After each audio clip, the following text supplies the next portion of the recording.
spine is already suffering pre-powder right now. Hey, how's it going, everybody? Welcome back to the Arcane Archive. We are so happy to have you today for another incredible, exciting installment of the Cautionary Chronicles. We have quite a doozy of a lineup for y'all today. You boy, but it is certainly to be entertaining, or hopefully, edutaining if possible, is always the hope. But if nothing else, you'll get a kick out of these things, we hope. As always, Sammy, what are you thinking about today's lineup of stories that we have for our lovely audience? They're really good. They're really fun, and I like them. Yeah, I'd say. I think that's like my best. Eloquently put, Samuel, as always. Thanks. No We love worries. you here, buddy. Honestly, so very sophisticated, in-depth analysis of our current local power gaming rules lawyer, everyone. So you know that today's lineup is absolutely just salacious for your pleasure. Right at the top, as always, we appreciate you guys. Do be sure to like and comment on the video, and subscribe and share the channel. It helps us out immensely, and we always appreciate it so very much. Thank you, and let's just go ahead and dive right into today's assortment of cringe. First off on the docket, we're starting with a post titled DM Flirts After a Single Game. And this one's a little bit different because all it is OP just posted 3 screenshots of a text conversation that they had with this GM. And me and Sam are now going to act that out for you, each taking our respective roles. So, Samuel, if you'd like to start us off. All right, let me get into scene. Yeah. She sells seashells by the seashore. All right, I think I'm ready. Yeah, me too. I'm so sorry. I wasn't prepared to DM. We normally have a lot ready. Yeah, you're good, lol. Really? Oh, I thought I failed. No, it was fun. And, I've been in that situation before, man, so I know exactly how it feels. You're way too kind. Sure, hey, I think I'm kind of just the right amount of kind the world needs, I was also very nervous. Really? I couldn't tell. I mean, trust me, man, I've seen some rough DMs, and you are not one of them. You're very beautiful.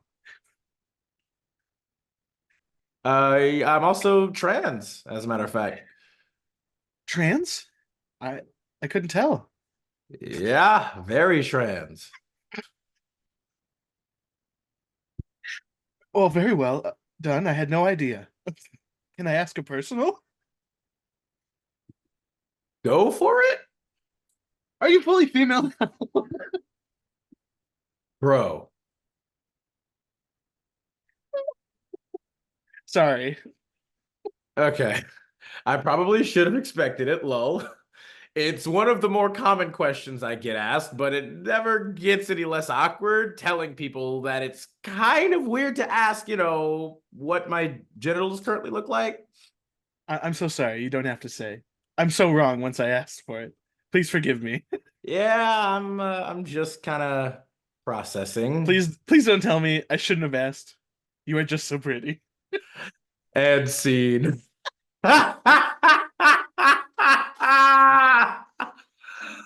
Oh, brilliantly done, Sammy. Well done, my friend. It's the going from Lord. normal talking to you're very beautiful. I mean, it's just like literally the shift, the sudden total shift is crazy. Like, it's just like, oh my God. You could tell he just couldn't keep it in anymore. Like, literally, right then Also, at the that moment. the self-victimizing, like, oh, I probably sucked.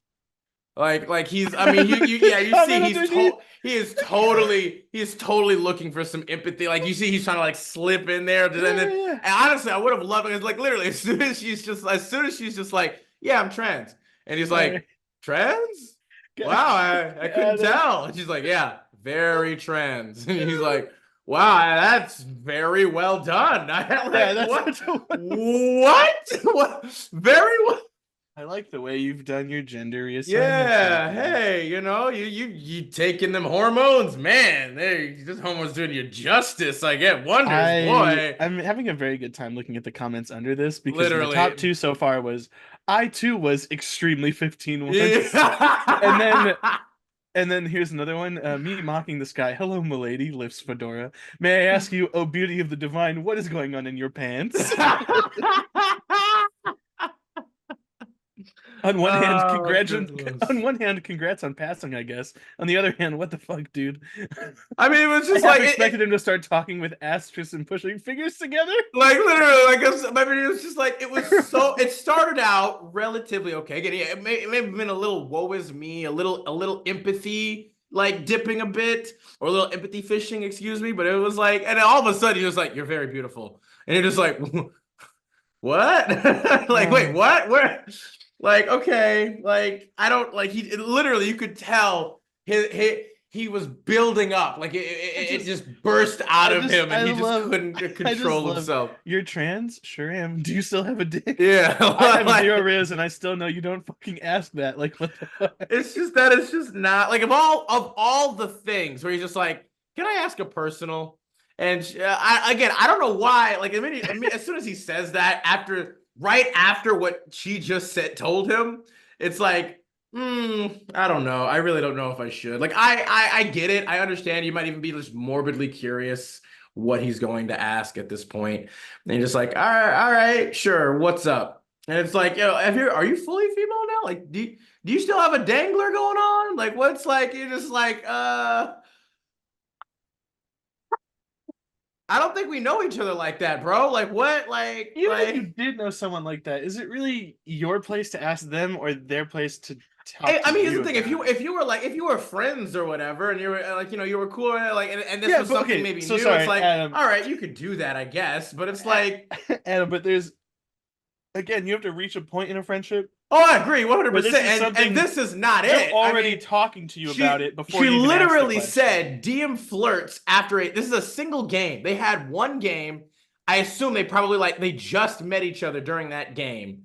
And dude was literally going on about like how he like, oh, I thought I failed at the thing, And it's just I'm like so bad at DMing. and then out of nowhere, it's just like you're very beautiful. Like you're just like, whoa, It's like your bro. whole brain glazed over. That's awesome. Just we Well, are starting off strong here with this one, and we're gonna y'all. continue We're gonna that. continue on. You know what? We have a very, I think, kind of clear theme going on today. We are just This is so just some rough. excited. There's some We're rough so stuff. excited to show you guys. Let's move on to the next one. Um, Sam, please do take it away. this is player compares biracial DM to a half-orc. Now, I will preface is that these are college students. They're, I believe, on the younger end of college students as well. So, So still still so technically like legal first adults, no, no, technically. no, like first, well, some, yeah, most likely they're all 18, but these are like fresh college students, most likely freshmen or sophomores, Mm-hmm. from what I can gather in the story. And the fact that they all stay in dorms, there's usually a lot of schools now, they tend to kick you out and make you get an apartment. All to count because my parents follow my main, and this has some details I don't want them to know. So again, it is confirmed Yeah, my little suspicions. little little shame in there. I think But I little shame going on. appreciate the front. Also, sorry Embarrassment. for the filler words and run-on sentences. I'm bad at writing. If you're bad at writing, then I'm a troglodyte. Yep. Hey, Because this is troglodyte, actually such a great word. this is pretty good actually. I've been playing D&D 5e since middle school, but ended up taking a little break from it in my first semester of university as I got adjusted. At the start of this past spring semester, so there's second years, I guess, or no, there's no first year, second Yeah, semester. yeah, yeah. First year, second semester. I decided I was ready to get back into things, so I joined my school's D&D club. Most tables had already established groups and were continuing games that they'd started in the previous semester, but to my luck, there was one new group that was gathering players to start a new one. Even better, the DM was someone I knew and was friendly with, as she was a fellow officer of our school's sex ed organization. I didn't know that was a thing. I guess they called it university, so they might be overseas. Yeah, yeah. Well, if it's Um, like uni instead of college, like yeah, it so would they're make they're sense. Yeah. more they understand more about sex ed than most places in America. We hadn't Yeah. spoken much before, but finding out we shared a hobby led us to becoming much better friends over the course of the following events. Uh, Once we gathered enough players to start the new campaign, we had a quick session 0. There were 6 players in total, consisting of myself playing a human artificer, a guy, I'll call that guy, who was playing a Hexblood barbarian that ended up being a huge problem. I don't know what that is. And 4 Hex other blood very... is it's one of the 3 things for like the Ravenloft Oh, book. cool. Like yeah, it's Hex blood, Reborn, and what was the other one? Are these like races? Yeah, they're specifically races. It's like I don't have that book. Hex blood is like if you're born from like a hag or something. Oh, Like if you have cool. like hag or like Again, whatever. I don't have that book. Yeah, I forget. Oh, and what the vampire or whatever. It's Hex blood, Reborn, and then like you're a Dampier. I think that's Oh, what it cool. is. Yeah, yeah, yeah. Interesting. The 4 other very cool but not very relevant to the story players who are all great and nice and fun, playing a druid, cleric, fighter, and rogue. Uh, then there was DM who required some relevant description. I guess requires some relevant description. Mhm. DM is biracial, half black, half Asian, and is quite proud of her heritage. Hey, yo, half black over here too. Yeah, that's Yeah, how there we you go. do it. Hey, yo, Biracial how for you the doing? win. Hey, how you doing, yo? She's also very tall, around 6 feet, and somewhat chubby. A description she 100% approves of, uses herself, and does not take any offense to.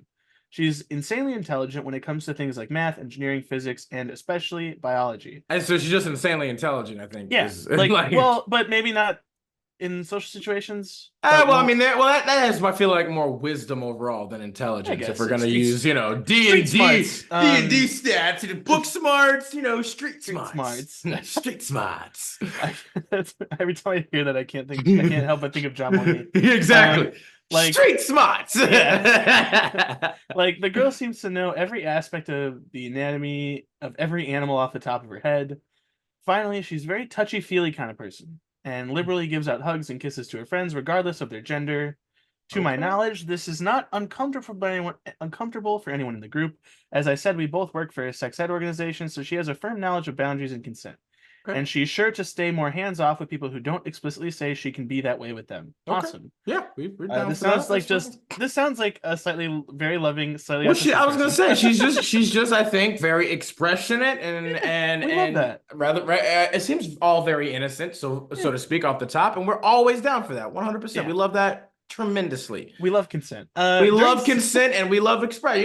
Affection is great. I think a lot of people, the world would be way better if you could express affection in a much more like wholesome, just innocent manner with people. Just a moment ago, I asked Adam in character about what was going on with his dingus. Yeah, So, and I appreciated that, because sometimes weird stuff goes on down there, and we just we need a tell friend. a friend about you need it. a friend. You need a friend to like ask you. You don't want to ask them, you just want to tell them. But if they ask you, you're good to go. Like, you know what? I've been feeling a little maybe itchiness or some burning going on. I was a little scared, but now I have a friend to talk about it with, and maybe I can go get the help that I need. Not that it's actually happening, obviously, but point being is, it's good to have friends talk about maybe some more sensitive issues every now and then, to know you're not alone.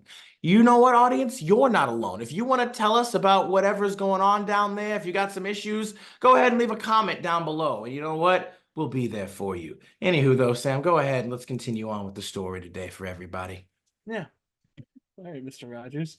During session 0, DM said that Hello, she had neighbor. been involved. Yeah, hello, neighbor. That she had been Howdy, involved with the neighbor. D&D community for years, having played a couple of campaigns and gotten really into the character optimization scene. This sounds like my kind of friend. I mean, I'm kind of with it, honestly. Yeah. We relate. We hella relate with this. Yeah, this would be the first campaign she would be seriously DMing. However, she said that she was completely fine with the people clarifying rules for her. She had been preparing this campaign for a long time, and that she would check in regularly to see if she was doing okay. When she said this, I kid you not, that guy picked up the stack of books he had on the table, loudly dropped them back down, and said, "Well, this is going to be fun." We all just kind of laughed that off. But in hindsight, it was a big red flag of what was to come. I need like a button on my computer that just pings the red flag button. I mean, like, well, honestly, I have legitimately considered just like purchasing a red button and just putting it in my backpack and carrying it around with me. And whenever I see situations, I literally just like pull it out, find a nice surface there, and just go like, like, nope, that's not good. Yeah. Although again, with this, I don't necessarily think but the quote, like the fact that you're excited about correcting someone in that way is fucking weird. A little bit, a little bit. I correct people. It's not something that I intend to do or get excited about. No. Like it's not anything that's like a thing of trying to like obviously it gives the huge like vibe of this guy trying to want to show off his D&D chops or his superiority. And it's like, all right. Like, but again, like it might not be explicitly Let me that grab he my was fedora and my protractor. literally. I can't forget my pocket protector now. Yeah. All right, like, but no, it's like it's. It could also be that he wasn't necessarily saying that directly in response to when she was like, I'm cool with Sure. Yeah. yada yada yada. It's just like because again, what she said that does sound like a really fun game to me, where she's like. Yeah. She's like, yo, I did all this stuff. Like, I'm not, and I don't mind if people clarify the rules. And I've been pairing for a long time. And, she would check in regularly to see if she was doing okay. It's like, Yeah, I love that. that That's sounds like it would be a communication. lot of fun. Yeah, I'd be like, all right, We cool. love Yeah, communication. I would feel very safe. I would feel very secure and comfortable. Being like, cool, awesome. Yeah. I'm glad to hear Well, that. let's hear exactly about how that went. Yeah, let's see how we this started the dumpster fire Yeah, started. no, it's actually not as bad as you think. Oh, We good. started the Okay. campaign, and honestly, I was blown away. While she was clearly still new, that was offset by the sheer amount of prep she'd put in.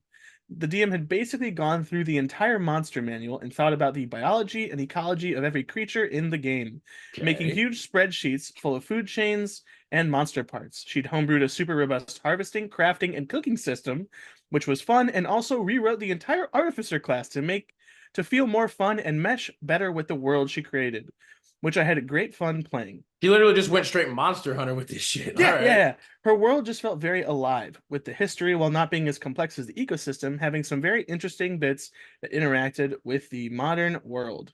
The pacing was kind of slow. It took us a while to get to the main plot, but once we did, the amount of freedom and creativity we were allowed as we basically pulled off a series of heists and assassinations on bad guys TM was great. However, as DM had said, she was clearly kind of new to the whole thing. At first, her roleplay was kind of awkward, and she often had to go back to re-say what NPCs had said to give out the right information. There is nothing wrong with that. No. There is nothing wrong with that, and If don't you are apologize for brand it. new, hell, even if you're Even if you're not a brand new. veteran GM and maybe you like forget or re-say, like just it's okay. It's all right. I'm the kind of guy.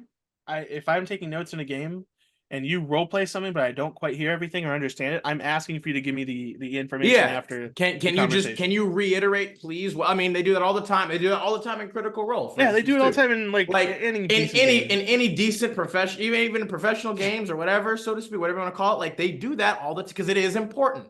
Because it's again, realistically, your character would have heard what they said because that whatever the GM is doing, they want you to get that information, and that's important.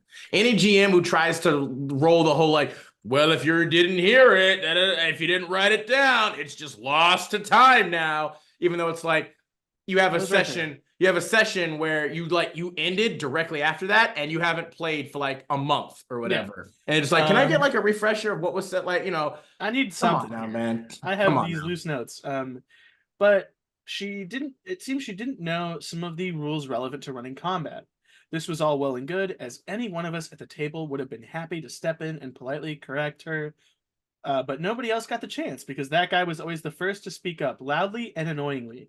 He'd always start by making this noise, opening his book, and yeah, I just made it sound worse. And saying you might want to check page whatever the fuck and try saying you might that want to check page time. whatever the fuck and try saying that again correctly this time, please. If you'd be so kind. This is my short. This is the entire DMG in shorthand in my weird leather binder. I've memorized every single monster stat block in the book, and I know for a fact that this monster does not have the ability to do that thing and has this precise hit points in AC. So okay, but here's the best part. This was his go-to format for correcting the DM, and it was after the first few times that DM was not having it. Good for her. Yeah. Starting around session 3, she would start cutting him off and saying, all right, I get it. Just tell me the proper ruling instead of telling me to read the book.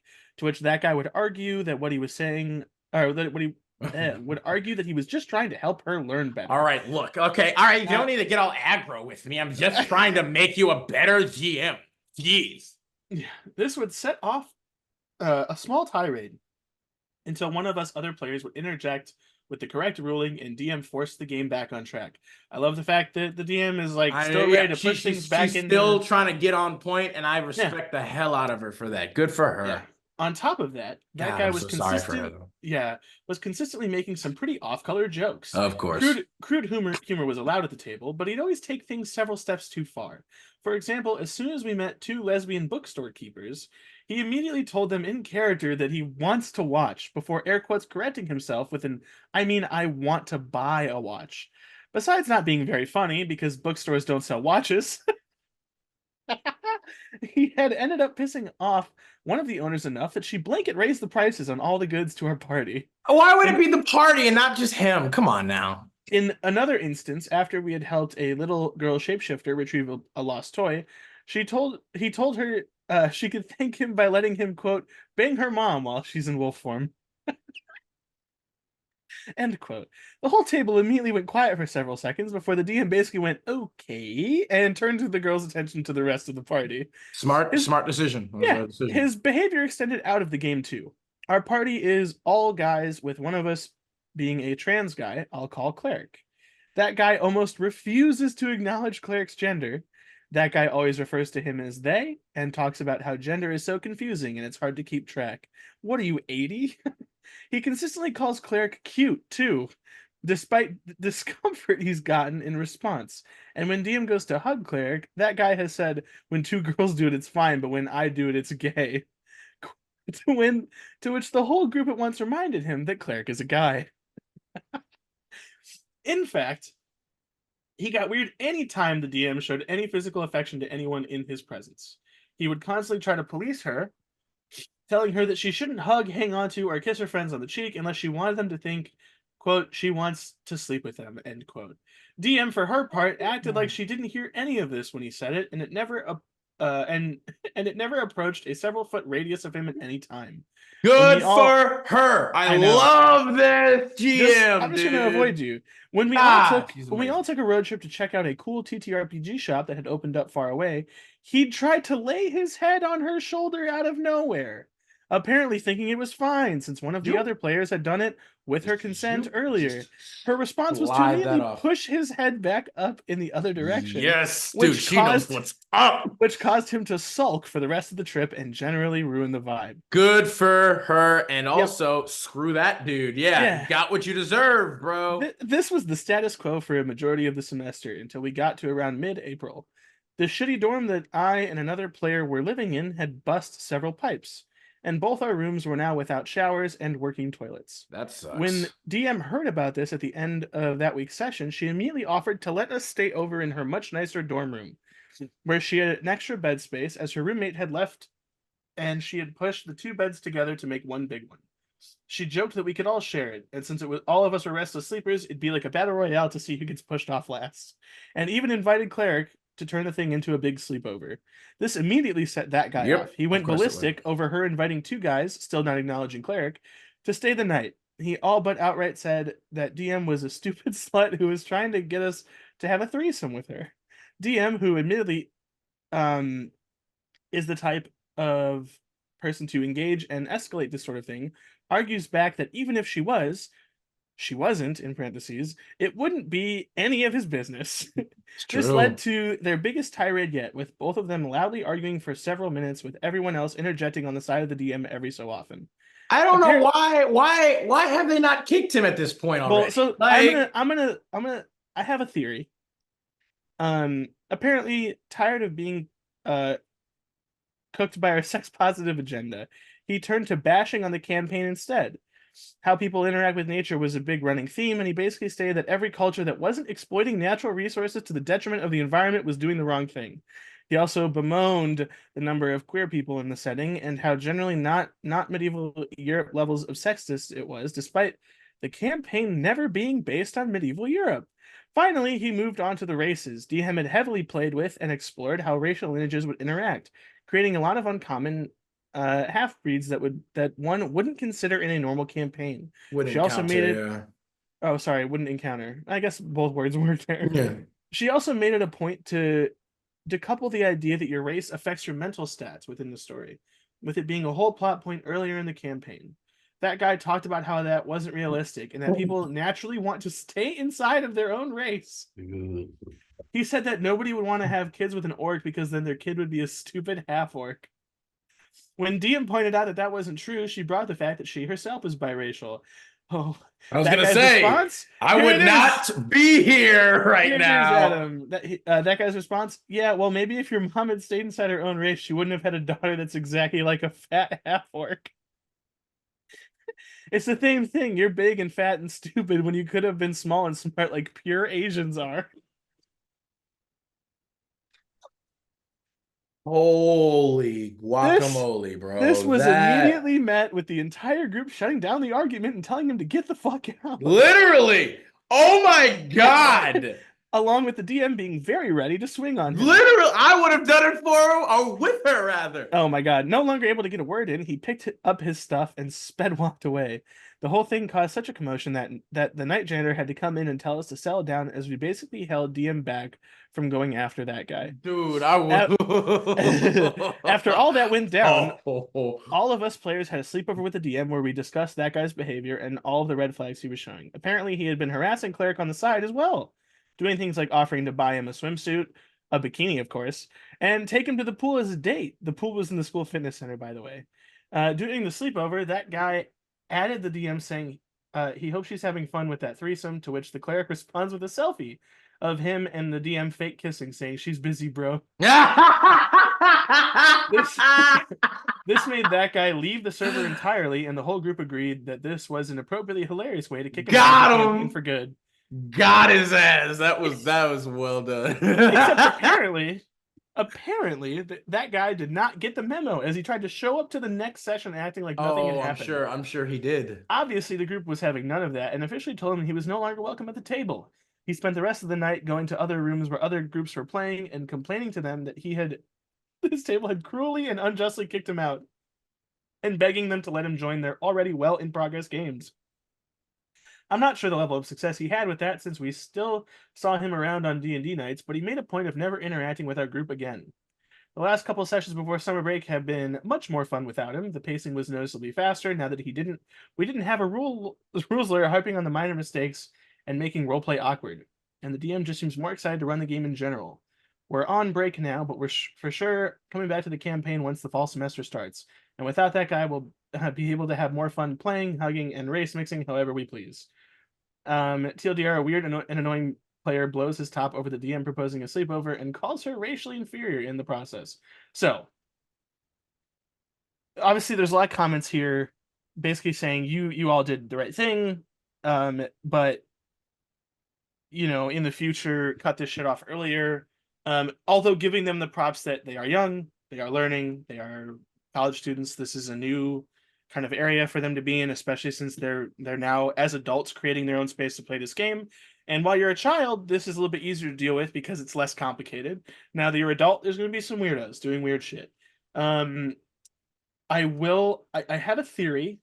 I mean, about why he wasn't kicked as quickly, and I think it's because it's in this club setting, right? So these people are already going to be here. There's a little bit of an understanding that, like, you might not like everybody that's in the club. well, but you can't just go around being like, you can't be with us if you just don't like something that they do. But that final straw was very much a final straw. Now, I mean, I don't know, because they definitely could have kicked them earlier, and I think that's something that they'll learn from if they ever decide to add someone else to this game, which I doubt they will. They have enough players, and they seem to get along just fine. Yeah, it seems like not even just fine. They seem to get along great. Like I think the only reason he was stuck around as long as he did was because it's a club. It's not they're not going to someone's house. They're not meeting in a third location. It is a club that they are all a part of, which makes it a little bit more difficult to navigate that. Albeit, yes, they should have 100% kicked him earlier. They handled that wonderfully. They supported each other. I think so too. I mean, they supported the DM and made sure she was okay. I love that. Like, this just seems like a really nice group of people who had one asshole. Oh yeah, for sure. He was 100% the big sore red thumb pointing out here that they needed to just bisect off. Like, I mean, again, all of this sounded pretty awesome in just a myriad of ways. I think she did a great job. She was a very open, and like I think it obviously lends credence to also just her natural social skills that she was like, hey, I'm open for you guys just letting me know about rules or correcting me about things or clarifying things. And you know, it was a very open, innocent, and reasonable and fair thing. Obviously, you then need to respect that as well in turn by taking that and not being a total asshole about it. Like, okay, if she maybe makes a mistake or two about, you know, some rulings or whatever, and you can just basically like, just as a heads up, I believe like this is technically how they do it, rules as written or whatever. But, you know, we don't necessarily have to do that at the end of the, like, whatever just makes the most sense to the GM and as well as the rest of the players on the table about how they might want to rule something, I think is always the best way to go. But it also doesn't hurt to, you know, have a baseline of the knowledge of how the rules are normally written, you know, raw specifically. But it's definitely true. I mean, honestly, I think what it was too, the biggest thing was this dude 150% had a crush on the GM. Like 150, absolutely had a crush on the GM. And the fact that she was being just so expressionate and affectionate. I don't know if to everybody but him. No, he literally tried to lay his head on her shoulder. Oh, maybe, yeah. He wanted to be just as like affectionate, if not more so, with her than like everybody else. And he was feeling a ways because he's a freaking shitter. Like, he had no chance. And she was completely and utterly uninterested in him because he was an absolute douchebag canoe. Like, and he was just like, well, but I want to, you know, and so he reacted even more poorly where he just started trying to attack her and say some shit about her and all that other stuff because he was just saying like, you shouldn't do that with other people or with other guys because it makes you come across as promiscuous or what. It's like, bro. Well, there's some like kind of I think better clarifications as to why this person maybe wasn't kicked. They're talking about, oh, like, why didn't you kick him faster? Da, da, da. Like, that's really fair. I think it was mostly that we never really got together and talked about just how bad that guy was being. I mean, that's what I was thinking. As he tended to kind of spread his behavior out to not make any one session too bad. We also kind of didn't know who should handle kicking him out between us players, DM, or the officers of the club. But next time, if there is one, we'll definitely be sure to nip this kind of thing in the bud way earlier. Like, I love this. I mean, no, again, I feel like, you know, and they're that's telling other groups about reason. him. Yeah, that's what I'm saying. Like, they should. Like, it's like that was my thought because it's like, okay, if for what you kind of proposed before as like a reason because they're part of a club, it's like, okay, but if you're having an issue and a problem with him in any way, like if you say that there are club like officers, mediators, or whatever, it's like, why don't like tell them like, hey, we're kind of having some conflict or some clashes with this one player at the group who's kind of like running rather offensive. Like, unfortunately, my university has a bit of a reputation for protecting guys like him. I think it wasn't worth getting booted from campus over. Ugh. Yeah, so it's like that. Yeah, so this is a good thing you didn't hit him. So then that makes more sense then if it's like if they're showing kind of clear favoritism on that and you're feeling. Well, it's also the reason they didn't hit him. Well, I mean, that would have been really bad. Well, hitting him also, he would have then potentially had grounds to charge for that too. So it's like that's, you know, but obviously, yeah, not worth trying to, you know. But I definitely think though, it's just like they apparently also saying that they forgot to say that the guy was a huge cheater too. Like they constantly fudged rolls, which in hindsight was like the least bad thing he did. But so like I mean, he's cheating, which is just never super fun, you know, to be happening unless maybe if the GM is trying to do it to help, you know, better the players' fun or whatever. If it's like they're getting their asses whipped by a monster and he rolls like a natural 20. He's like, oh, it's a 5. Like I rolled a 5. Like, you know. But it's, you know, even that sometimes can be a little bit of a slippery slope. But honestly, point being, I am just really sorry that for the GM's like first ever campaign that this was, you know what, maybe it actually wasn't the worst thing to happen because everything else seemed to be amazing and great. The rest of the group seems awesome and incredible.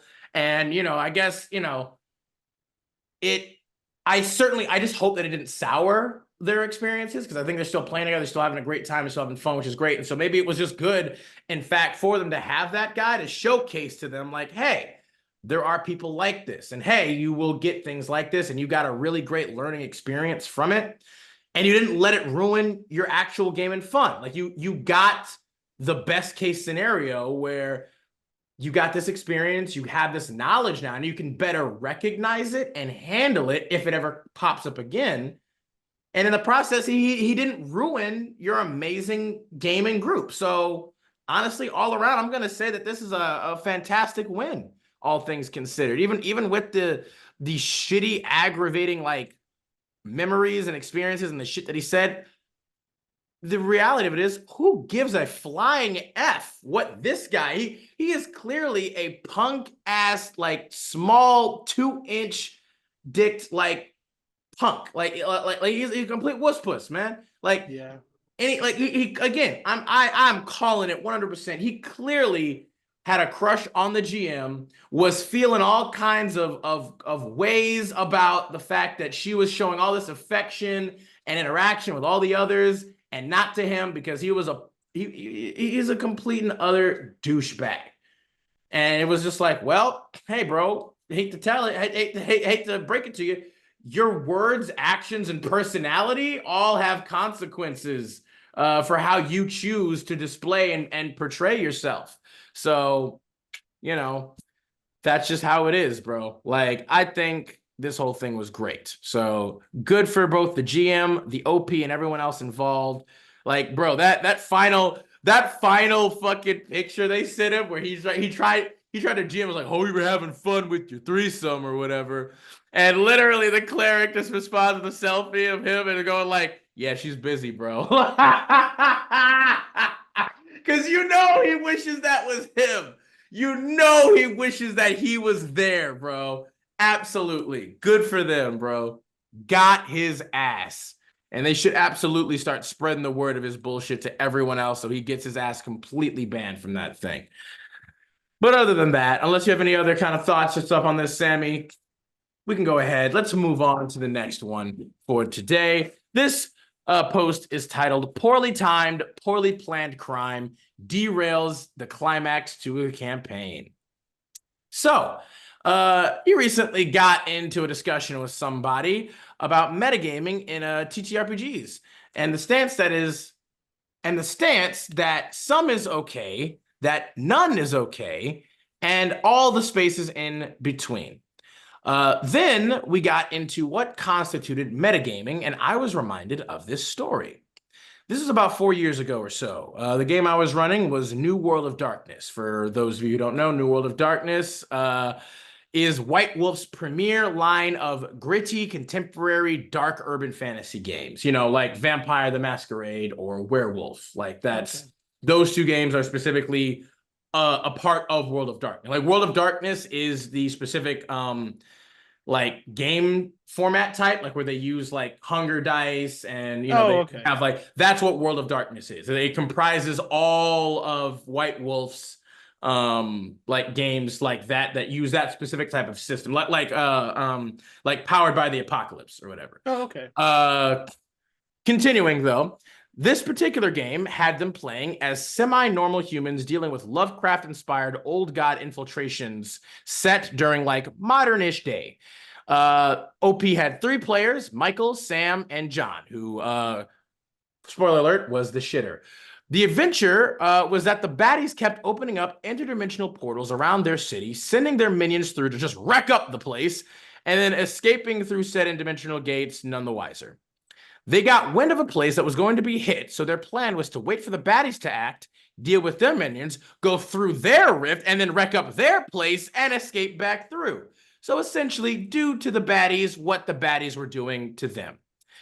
The astute among you might notice that I stole this from the end of Vermintide 2, because even when I'm not running Warhammer, I'm still kind of running Warhammer.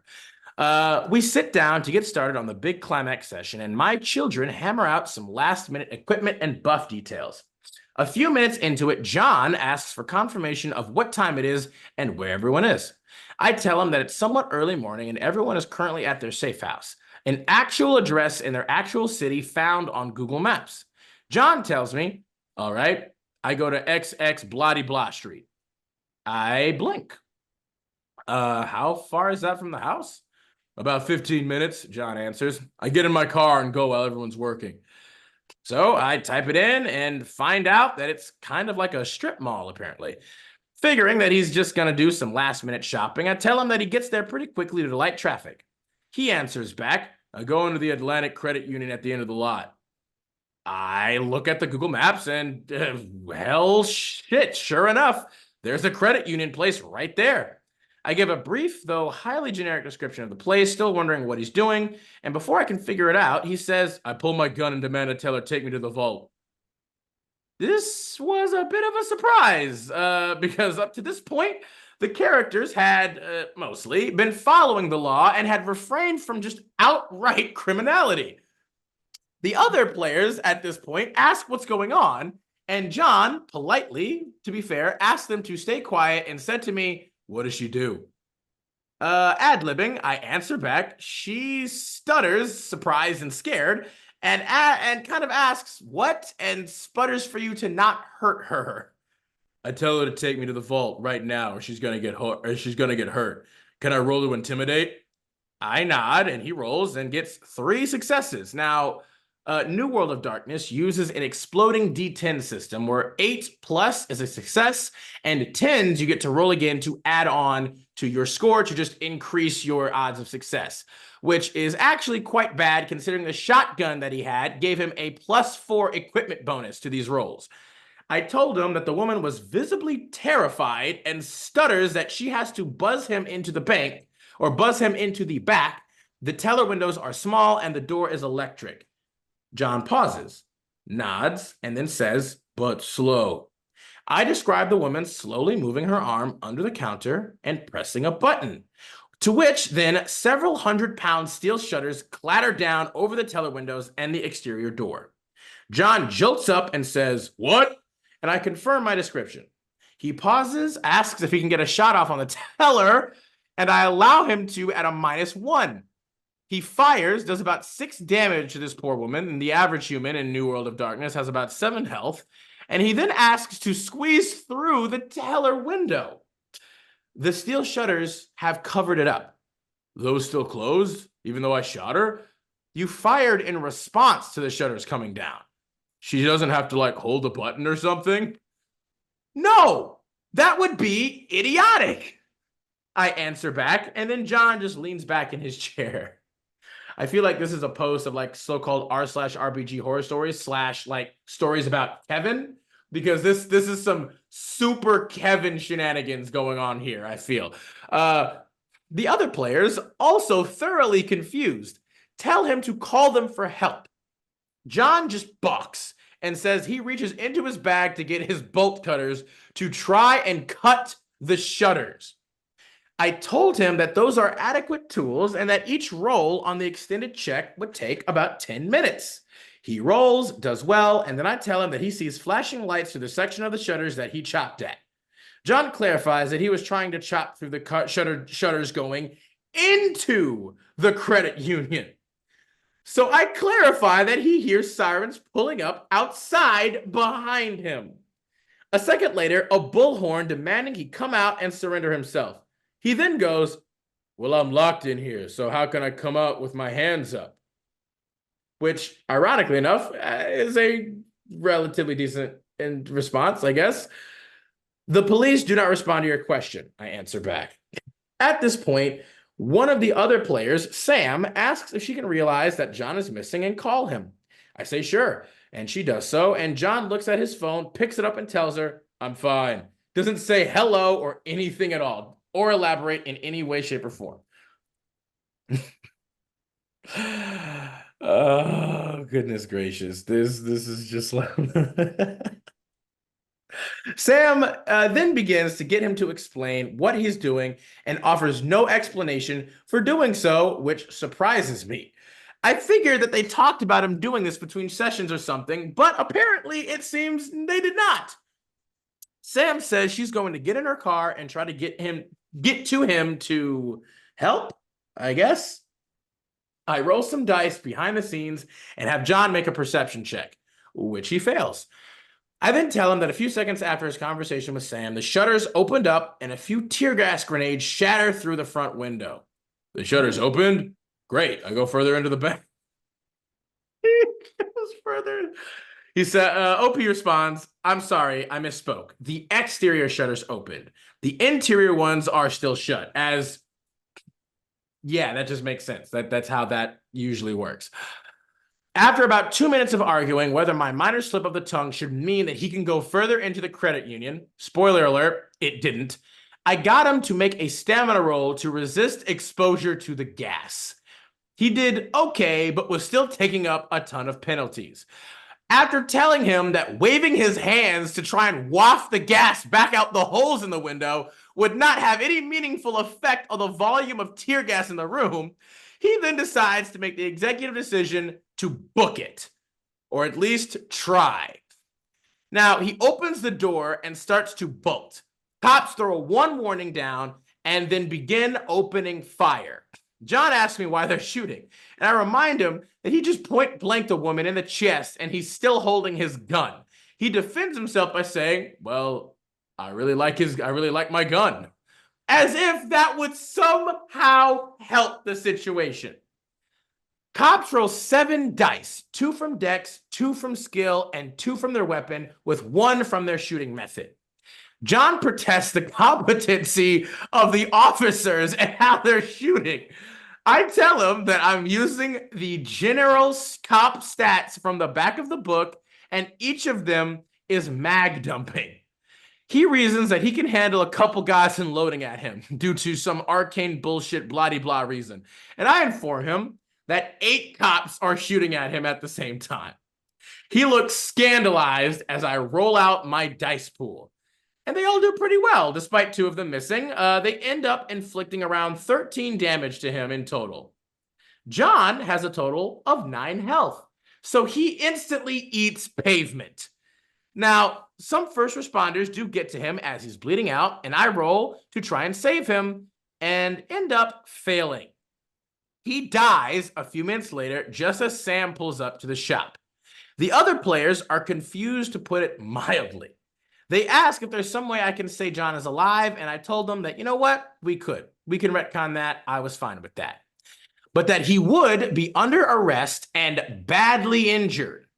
They asked John what the actual Sam hell he thought he was doing, and he says somewhat sheepishly, I wanted to get a resources rating.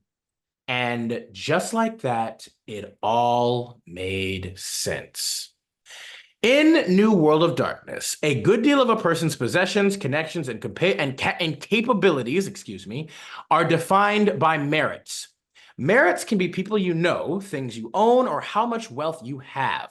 Merits can be acquired in character creation or with experience points at a later date. However, I also like to allow players to acquire merits through actual play. Basically, if you make a potent enough friend, then they can be marked down as an ally. If you establish contacts in a city, you get connections in a background. Or if you rob a bank, you can get a resources rating. So essentially, John wanted to pick up some wealth right at the tail end of the entire campaign by ambushing me with a slapdash bank job. The rough equivalent of looking at a world map your GM made for your campaign and deliberately going off the edges of it to try and force the one running to make up some random shit on the spot, ideally some shit that you could exploit or manipulate to your own benefit.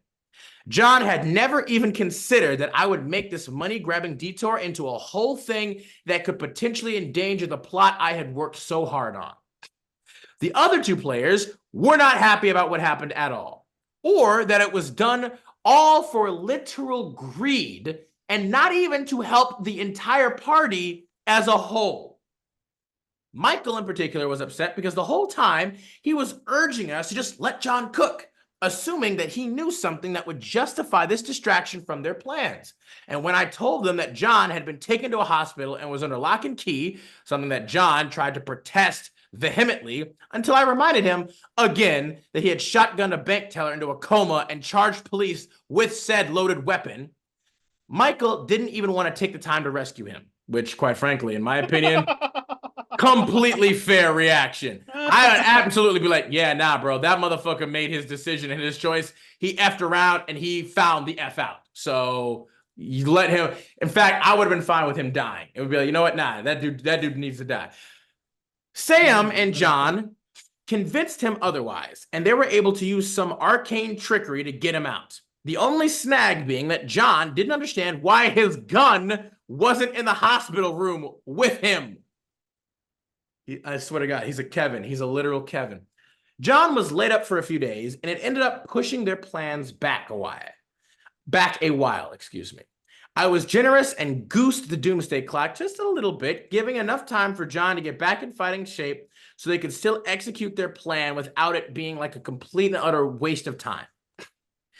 Proving that he had learned absolutely nothing from this experience, he immediately tried to convince everyone to help him recover his gun from evidence at the police station. TLDR, player tries to put a pause on the climax of the campaign to steal a bunch of money and dares me to hit him with consequences for doing so.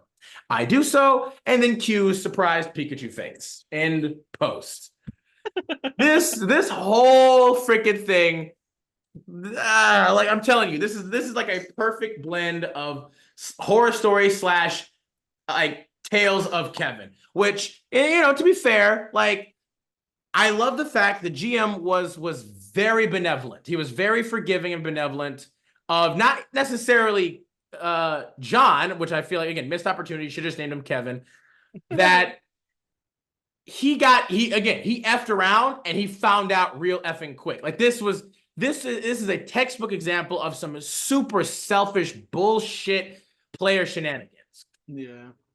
Kevin John literally just wanted to, for whatever reason, again, I don't even know if he had really explained why, where he was just like, I wanted, to get some extra wealth and stuff. And you're just like, well, but this is literally almost the end of the campaign. Why are you doing this now when you've already basically done all of your prep work at this point? Like, yeah. Why? Like, what are like, and on top of that, you like, it wouldn't make sense if you wanted to do that. Why didn't you try to do it with the other players? Why didn't you be like, yo, let's try to do a bank heist real quick? Would have been way goddamn easier if you had two other people to back you up to like make this whole thing way easy. Like that's so. Have you ever known? Like I don't know if I've ever really known how successful a single bank robbery has ever gone. Like, does anybody know like what is the success rate of a bank robber just soloing a bank heist not very and high. succeeding well? Like I don't think like that's why you usually hear about bank heist being initiated by a group of people for one. On top of the fact that this dude literally, why would you shoot the woman? Like that's also another huge thing. If you are a bank robber, one of the biggest rules is you don't shoot any of the civilians. That literally never works. Now, the civilians, obviously, in turn, it's like, usually it's a safer option to just go along with what they're saying. Because obviously, you want to test them, it's probably best not to overall. Like that is usually the biggest advice for if you're ever in those situations, just go along with it, just listen.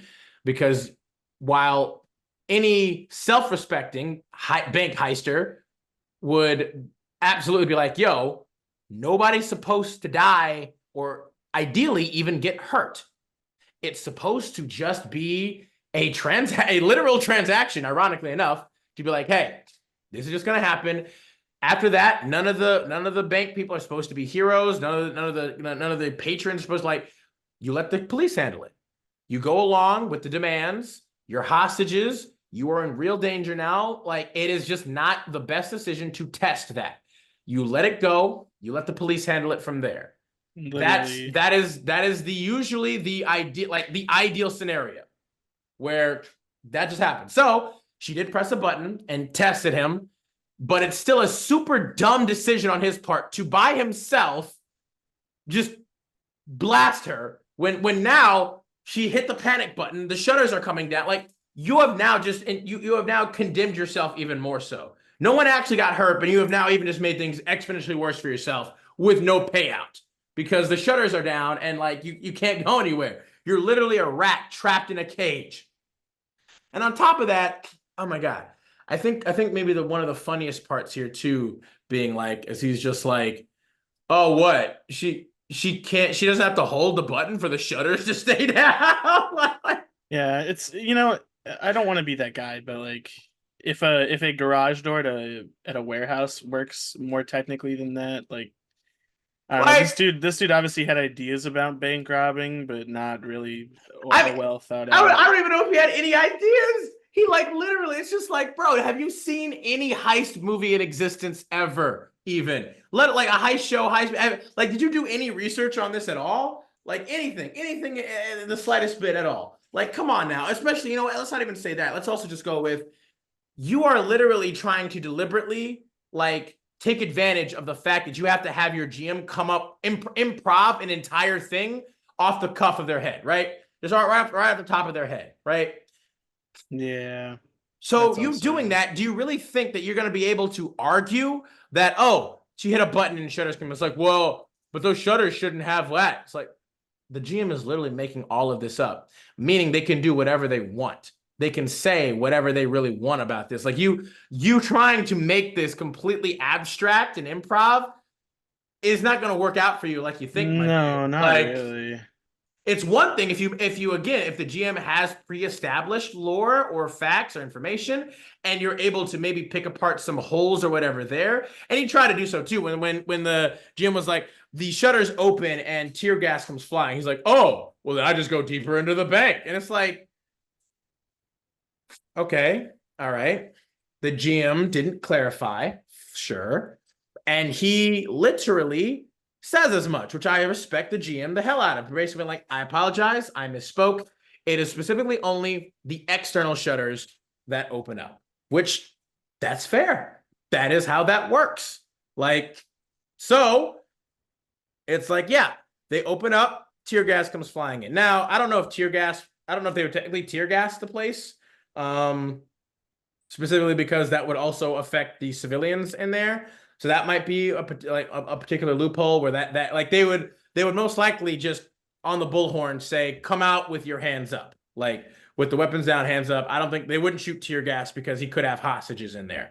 And even if there were shutters, they're not airtight shutters, so the tear gas would absolutely start to spread through that too. So point being, that might be the only real discrepancy there that I would be like, Yeah, you probably can't shoot tear gas in there. Um, but even with that, it's like, okay, he then decides to start running out of the bank with his gun to where? Did you park your car like right at the entrance of the bank? Like what's your plan here now, bub? Like what are you doing? yeah. What are we doing here? Um Oh, it people are so smart, Adam. They're so smart, aren't they, Sammy? They're goddamn just genius level intelligence. I mean, this guy, I think what the funniest part about this too is this guy no doubt thought he literally, like, starting off, the other players like, what are you doing? He's like, please be quiet. I'm like, GM, what happens? Like, he clearly thought he had this shit on lock. This is my grandiose plan. What do He you clearly mean? thought this is my magnum opus. Like, he's like, bro, I got this shit. No, I know it. He literally sat down. He's like, here's my trap card, GM. And the GM, he didn't realize they weren't playing Yu-Gi-Oh! They were playing Uno. And the GM did a reverse Uno card. And we're like, no, no, you. And now he gets pissed off. And literally, at the end of it all, dude Good doesn't try, even fucko. say, he didn't even apologize. Doesn't even apologize. And in fact, at the end, it's just like, okay, but like, what about my gun though? Like, we should go get my gun though, right? Like, help me get my gun back. It's not like, bro. Like, bro, shut up. Like, I get it. I get it. You guys only have 3 players. And so booting him at this point would probably be hard. And you're like right at the end. Like, I would understand that too. Where that would be such a shitty feeling where you're like, we are right at the end. And you can't even just keep it together. And you just throw it all away for this shit. And we had to use all this stuff. And again, I respect and I love the fact that the GM, he was benevolent, specifically to the other players, where he was like, you guys didn't do anything wrong. And so the entirety of all your planning and all of the effort and time you put in shouldn't just go to shit because of the actions of a stupid, selfish player, like of one stupid, selfish player. And I hope that they are able to get that climax that they deserve. I do. I really hope that they get that real climax because they deserve it. Um, but yeah, anything else you got thoughts on this one, Sammy? No, I'm not super like into the real life the role-playing games. I mean, So this was yeah. I mean, this was it's definitely interesting. I just am like, they had some more, yeah, the more modernized kind of versions is always yeah, interesting. it's kind of my Like, least favorite genre of TTRPGs, kind of. I kind of want to try a couple things like that, but a little I bit think it could tight, definitely, yeah. less like let's pick an address and go there, more like an abstract kind of Yeah, like or Monster of the just Week stuff. yeah, or just like maybe a little some more like one-off shots, or even maybe just like it's a mirror kind of to our world where there is like modern aspect. Like I mean, I like modern D&D takes a lot. Where you're like you have airships, you have artificers, you have like technology that's melded with magic. Like I like that a lot. Like I feel like that's okay, and I prefer that because it's still epic fantasy. But I mean, even for like more modern, like realistic aspects, like I've played those games. Like I've played a number of like Powered by the Apocalypse or like Monster Heart or whatever. Like, like I've played those types of games and they can be fun, where you do have a more modern take with still fantasy elements and tropes added to it. Like I do enjoy those. Those are cool. I've played a number of different TTRPG systems, and they're all very interesting and fun. Um, but I do like, especially too, like one last thing for this one, the OP's take where it's like literally the top comments like definitely a bizarre timing to try and do it, and to do it in such an impulsive, crazy way with no planning. And the dude below is like, I know, right? Hell, I mean, at the very least, have your character look around the bank a bit while claiming you need to like open an account. Like, see how one would gain egress into the back of the bank and where the vault might be, etc. Like, he appears to have not done any of this. And so was shocked when security shutters suddenly came down and just screwed everything up. Like he was just trying to do a quick little robbery and assumed it would all just go all right. And then the OP chimes in and goes like, I think it goes back to the surprising me thing. Like he didn't want to tip me off any more than he already was. It wasn't about catching the people inside off guard. It was about catching the guy running the game off guard. And I think like he is making a fair like estimation. Like I think it maybe literally was him attempting to bamboozle the GM to throw the GM off their game to basically be like, and to just kind of steamroll his way into letting him do this, which is again a shitty mindset to have, and why I have no sympathy for this at all. It wasn't even like a cool, clever, like productive, like move or strategic decision or whatever to help the game and his party, or even like it was just like he was just being a greedy little bitch and got screwed over because of it, and it was rightly deserved in my opinion. Like it just like absolutely aggravating. Oh my goodness. Apparently though, they did play for another 6 months after this incident though, which was like, all right, that's kind of okay, sure. Uh, I hope that if they did continue to play with him, that he didn't screw anything up in a really stupid, selfish way after that. But you know what? Let's go ahead. Let's move on to our next story of the day. Samuel, please take it away. Okay, I have problem players kicked and almost ruins D&D for new players. Before I tell the story, let me introduce our characters. D is for Dragonborn Ranger, B is for Ursine Barbarian, PP is for Drow Wizard, and also the problem player of our campaign. Nice. This is a story about the second campaign I I like the DM'd in subtext 5e. here. I was in a small group at first with just DB. I'm just gonna go with Ranger, Barbarian, and PP.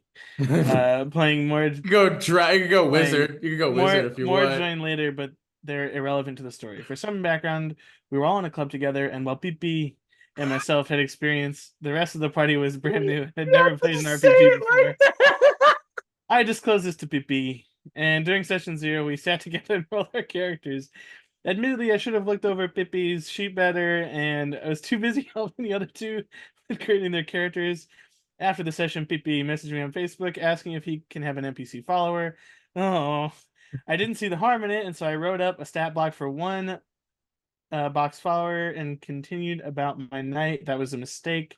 Session 1 begins, and due to beginning the process of a move, I had asked the table if anyone had extra dice, to which Pippi's promptly handed me Damn a it. black set God of damn dice it. This will be important later. Everyone introduces their characters, and then it comes time to introduce PPs. He doesn't describe one or even two NPCs. No, he introduces 5 NPCs.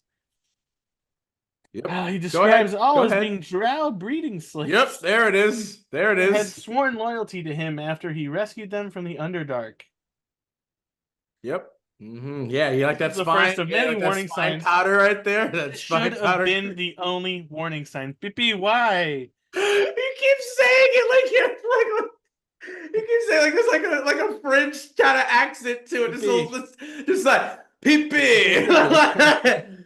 Pee pee, Um, why? I was annoyed, but to keep from interrupting the flow of gameplay, I allowed it for the time being and came up with ways to reduce them to the planned one NPC. They meet a warforged who has a bookkeeper who invites them to his home. The party talks to him to discover his good friend has gone missing a few months prior on a business trip. Inside his friend's workshop, there's a puzzle with a clock, and before even looking at his notes, Pippi shoves all the papers on his desk and into his bag and refuses to let the rest of the party look. I keep dropping hints that maybe they picked up something that could help them, but Pippi says he doesn't care and leaves to go to a tavern, forcing D and B to figure out this puzzle without any clues thanks to the wizard. Or thanks to Pippi. Puzzle opens the door, and Pippi says he rushes in there before everyone else, despite already leaving. They fight some constructs in the basement and find a diary. Session ends. By this point, everyone is having fun despite Pippi's slight intrusive behavior, and I'm excited that they're enjoying the plot hooks Every and time, I don't know why. I don't know why. That's so freaking funny to me. overall environment. The next few sessions go without incident, and the party getting arrested while drunk and making a deal with the head of the town's guard. This ends with them securing a boat and setting sail to the campaign's main city. Each session, I used the same set of dice to Pippi's request, and I thought he was being nice. Around this time, our little ragtag group of adventurers attended a Ren fair together with our club and had a fun day drinking mead and attending other festivities. When a drunken Pippi approaches me laughing, "Hey man, you know those..." Oh, sorry. Pippi. "Hey man, you know those dice I had you use for the last few sessions?" Me. "Yeah?" Pippi. "I gave you them because they're negatively weighted. Isn't that funny?" Me. "Not really." I talked to him about that and the NPC situation. He seemed to understand, so we continued playing again for a few sessions without incident, aside from a few cases of metagaming from, of course, you know him, you love him, Pippi. After Pepe! settling into my new apartment, we decided to change where we hosted games. B suggested we played at his house, so we did. Throughout the campaign, Pippi had not only used his character to bully others into doing what he and only he wanted, but also more often than not, he would take everyone else's loot and hoard it to himself, leaving the rest of the party reliant on him for funds. Over time, this drove a massive divide between Pippi and the rest of the party, who tried talking to him, which every time he replied, "It's what my character would do." During one There session, it is! He said yeah, it! He said it! during one session, Pippi went out to meet a friend for some Pokemon cards he had bought. He then proceeded to brag to the party about his friends, about how many DMs he's got to rage quit, stating roleplay was unnecessary. Your stats are all the roleplay you need, listing off strategies on how to win D&D. It seemed at this point to me that Pippi was only using the campaign to fuel his ego. My only goal with this campaign was to build a story and have a blast with my friends, but as I'd soon find out, Pippi was far from anyone's friend. After 7 months, we were finally ready to focus on developing individual characters. In campaigns, I usually give each character a few sessions where I focus on them, similar to an arc in a TV show. That's a cool idea. I like I do that this, shit a lot. yeah, I do this to prevent main character syndrome while also making each player feel important in their own ways. As such, I gave them the plot hook for B's arc. Essentially, the emperor who controlled the main city was planning on invading B's homeland.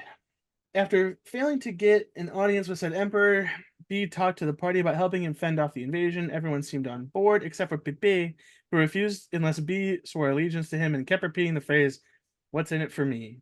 At this point, I'm pretty sure the whole table was done with him. Pepe Yeah. and B got into a screaming match, so I decided to call for a 30-minute break to calm everyone down.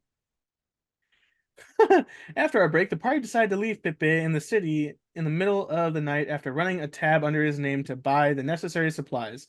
I thought this was only fair, seeing as the only Dude. reason the party was broke was because Pepe kept stealing from everyone, including his own party. Upon figuring this out, Pepe, out of character, lost it. He kept telling me to retcon the party Damn it, stealing from Sam. him, God damn it. threatening to leave if I didn't. Uh, it was then I finally stood up for myself. Me. Respectfully, this is my campaign. I don't have to do shit I don't want to do. What? Uh, Pippi, all right. When my food gets here, I'm leaving. Me, okay, fine by me. A effing min, bro. When Good his for food finally you. came, he stayed, and his bluff was called in front of everyone, and the rest of the session went fine. I again attempted to talk to Pippi about his actions to no avail. After this, we held a few more sessions, but anytime Pippi did anything remotely cringy, everyone rolled their eyes. It was apparent that the mood had been spoiled at the table, and the members of the party had messaged me to express their distaste for Pippi, who had started to make DMing feel like a chore. It wasn't long after that I kicked Pippi, who proceeded to blow up on our club's group chat before leaving. After kicking Pippi, everyone was a lot happier, and the campaign went on for another year and a half before concluding last week. While I'm at fault as DM for allowing Pippi's behavior to go on as long as it did, I'm beyond glad it didn't ruin TTRPGs for the rest of my friends. In fact, D&B both DM their own campaigns now, and I'm proud to see how far they've come as both players and people. Edit. I know a lot of this is on us for enabling him, but before this, I was a very conflict avoidant, and this was made harder by the fact that we were all officers in a charity organization together, and we were worried about the effects table conflict would have on the ground outside of the game. Since this, I have learned to stand up for myself a lot more and also learned to vet my players before allowing them at my table. You don't want to Pepe at your table. No, you do not want a Pepe at your table. No, I no. would have, Adam, I would apologize, but you read this and you willingly gave it to me. I did. I don't think you should apologize at all. I enjoyed the absolute ever loving shit out of that.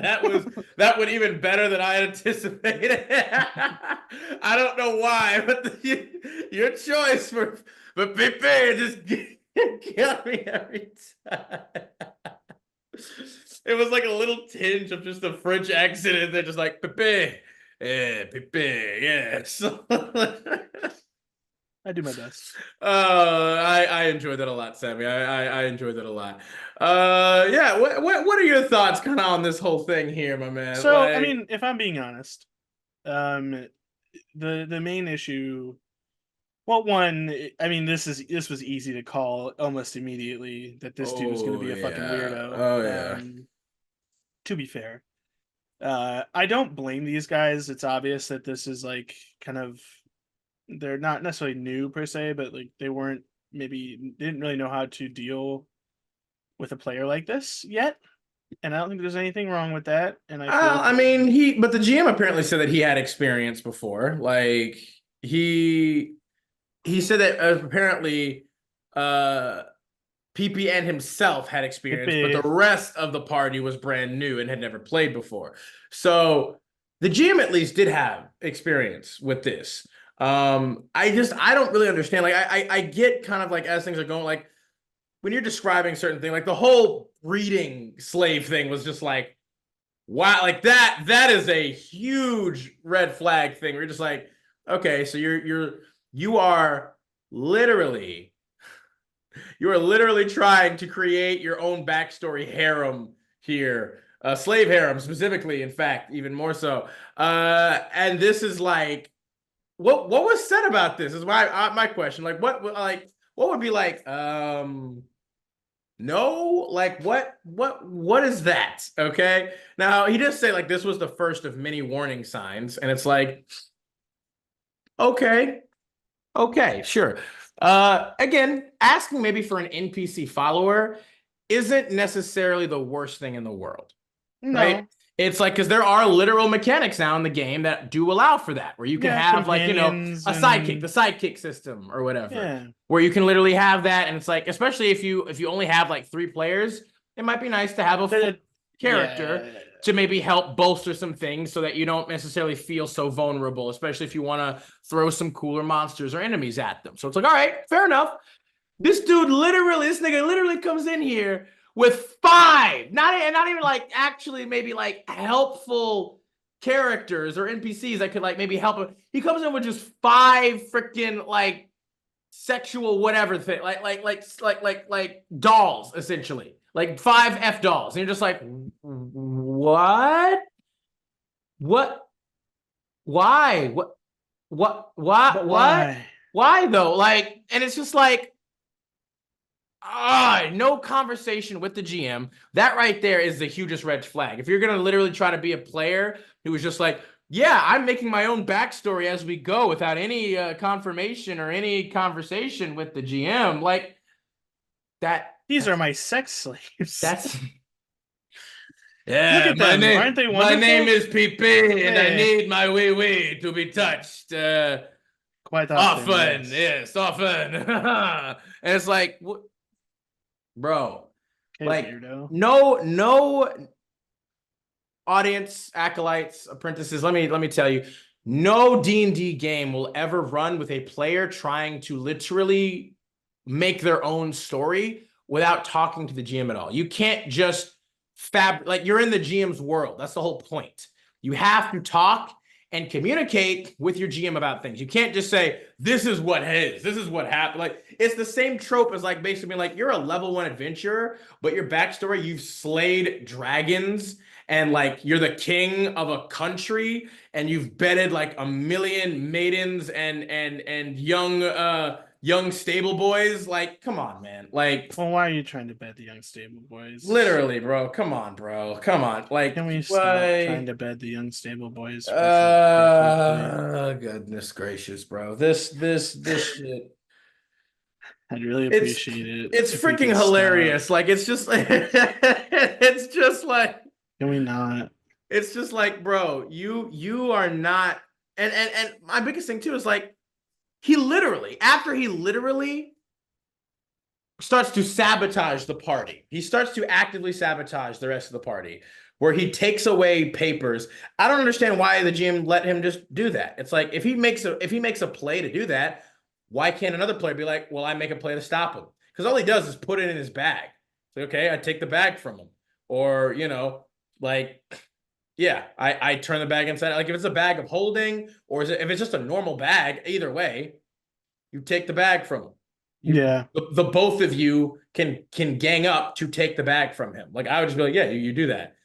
And it's like then he says, oh well, he left, and he's like, oh well, I rush in first. He's like, why didn't you maintain the fact? He said that he left. He said that he left and went to a tavern. He's not there anymore, so he can't come in. Like you have to, GMs, you have to stand your ground somewhere. If you're going to allow them, like if you want to, in the name of like free will and implementing a certain amount of realism in your game, which I can understand to a certain extent, because I am the same, where it's like I won't necessarily stop a character from doing something that they could reasonably or feasibly do, but there will be consequences if it is done essentially in poor faith, bad taste, and if not outright detriment, like deliberate detriment to the party. At which point, then I'll be like, no, no. Yeah. But if it's, but if it's something that's like, okay, this isn't necessarily going to be something that is an outright, like, players can do things sneakily. They cannot tell the truth all the time, or they don't have to have full disclosure if they don't want to necessarily. You can't necessarily force them to do that. Okay, fair enough. But this will most likely have consequences down the line, and you need to be prepared for that then. So, in this particular instance, you have to draw the line somewhere, though. You have to basically be like, this is the line. There's a soft cap line, right? It's a soft cap line where you're like, okay, your character can feasibly do that. It's maybe a bit of a selfish decision or things, but characters can be that way. Okay. That's a soft cap right there. I'm not going to say you cannot do that because feasibly, realistically, and reasonably you can. Okay. But there will be a notch where like the GM will remember that. And so will the rest of the party most likely as well. So you have to be careful about what you do. Now, hard cap is literally a hard line. Hard cap here is like, yeah, I'm going to start doing shit that's going to like actively screw with the other players. And it's just like, okay, a lightning bolt, a divine lightning bolt fires down and instantly disintegrates your character into nothing. Roll up a new character. Like, yeah, and there's a big difference between like this is obviously a joke versus this is like a real thing that you're trying to pull off to hurt the party. yeah. Because like I've played with people that are like, oh, I want to try to see if I can steal a couple things. Like I want to steal a couple coins before the rest of the party grabs it. And doing that sometimes is fine. I It's mean, like, again, but when you come across something important to another character, would your character actually steal the important thing that like the genuinely that MacGuffin, other the well the the, that the other character thing. like all their story has to do with? Is that really something that would be happening, or are you just being a dickhead now? I mean, there were so many moments where it was just like this dude. Okay, all right, he's actively kind of screwing around. Fine, that's fine. Whatever. Session ends. Now, people are still having fun. He said everybody's still having fun. So I guess that is the biggest thing. So if they're still having fun at the moment, even despite his annoying, intrusive, whatever, fine, that's fine. Uh, but continuing on, it's like you guys go to a fair, Ren fair together.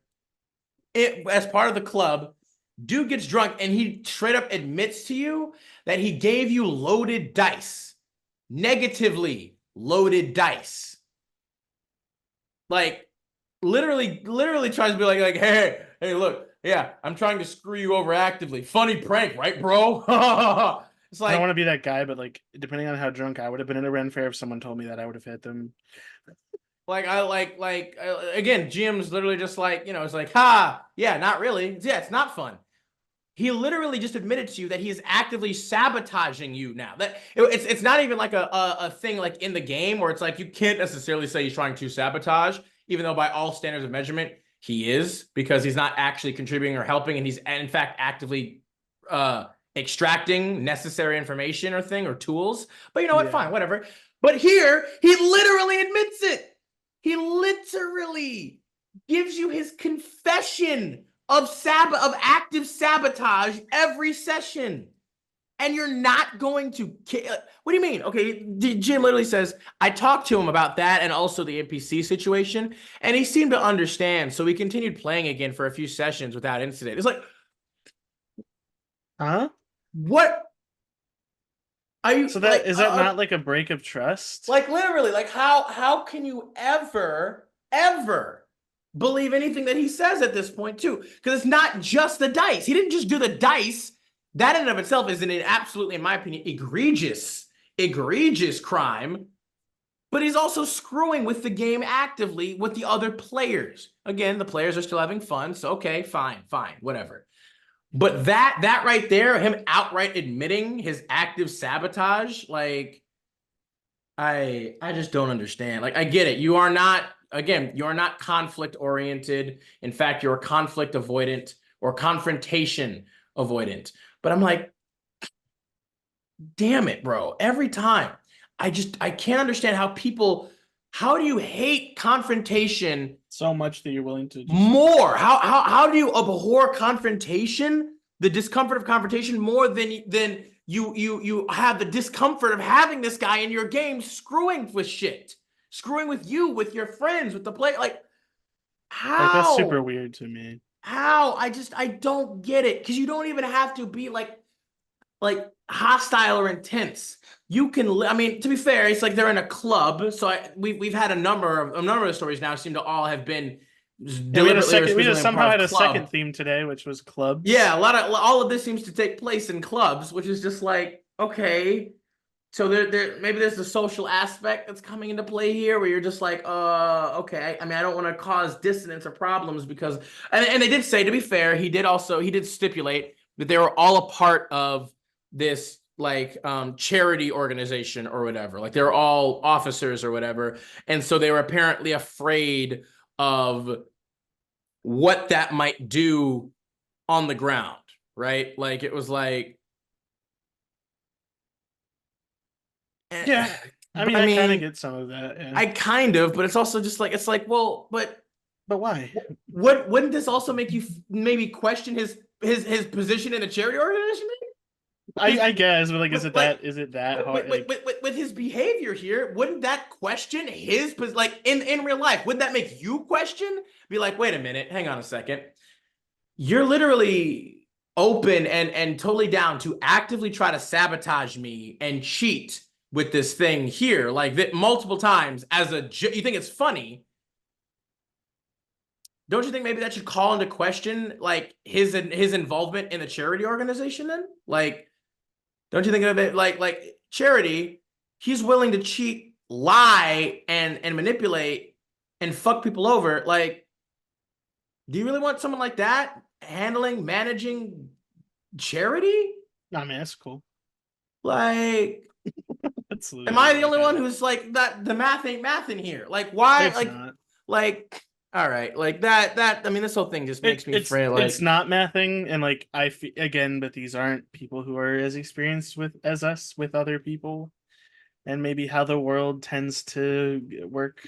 So like, I don't want to get too like judgy because like I hopefully don't know. they've Like, learned from this. It seems like he they have. says 100% learned. Like the top comment down below is like, stealing from the party is such a massive precursor to problem player behavior. I have never seen a player do it that didn't turn out to be a total jerk. And then the OP responds like, 100% lesson learned. Another person like comments down and was like, why did you let him hoard all the loot though? You should have put it into that quickly. And then another person goes like, well, take a lesson from the GM core of Pathfinder and just distribute loot yourself in the future. GM, you see some stuff. Player one, I grab it all. GM, it's not your turn per se. If the other players all consent first, then you can do that. Otherwise, I'm auto dividing it. Other players, nope, divide it up. And then the guy left. So GM, you open the door to the new plot hook. GM, PC1, I run in ahead of everyone. GM, on your last action, you left for the tavern, so you're not here. Other players, we enter. GM to PC1. PC1, you're in the tavern. I will get back to you in a few hours. See you next game session. Like, I mean, again, yeah, like that's what I'm saying. It's like, again, if you're going to let him do this stuff, then you also still have to then be like beholden and strong-willed about the actual realism of the narrative. If he left, he can't then rush ahead. Why are you just letting him do whatever?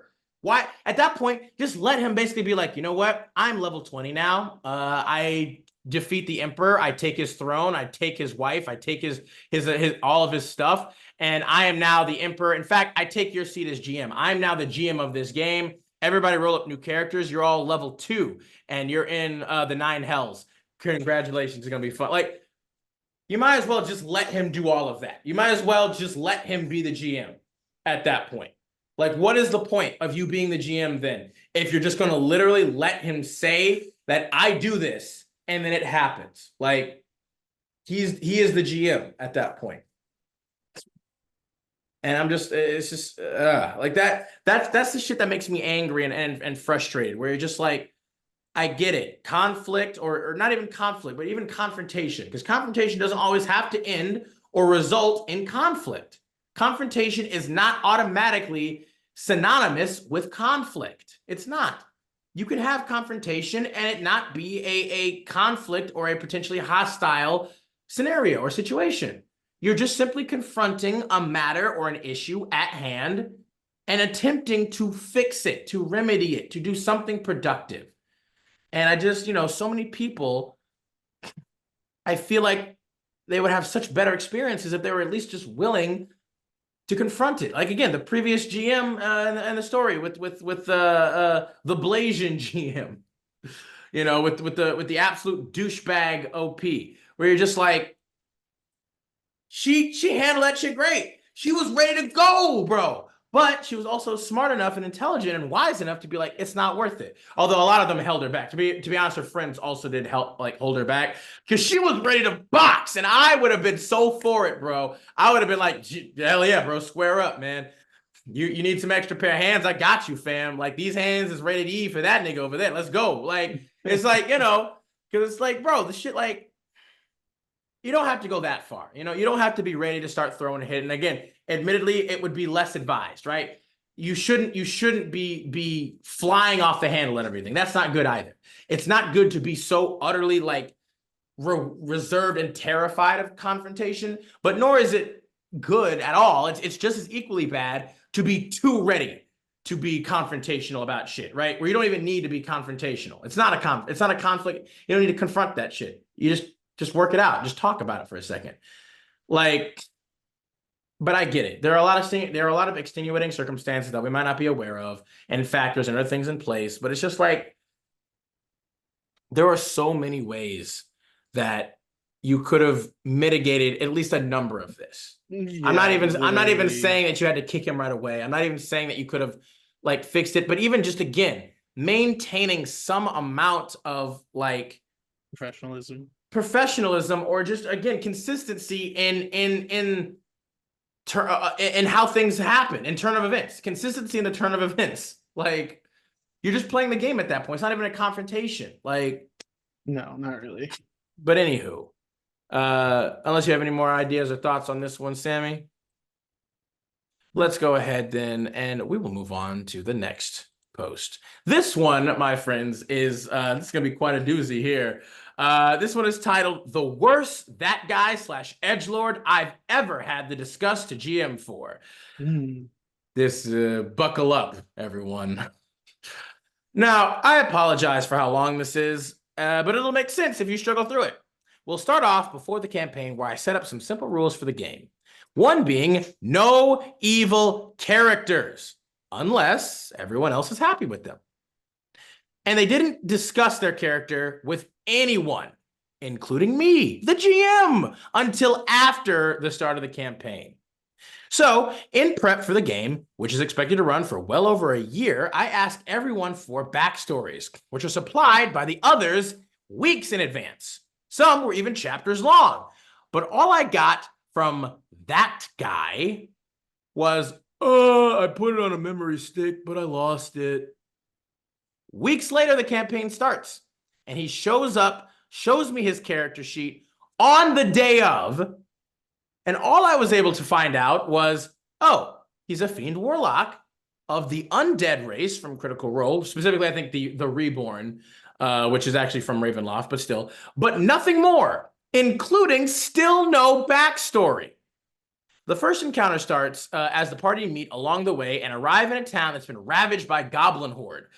There are some wolves currently chewing on some dead townsfolk, which were quickly dispatched, and then that guy runs towards the wolves, drops to his hands and knees, and starts to lap and drink the blood of the fallen wolves.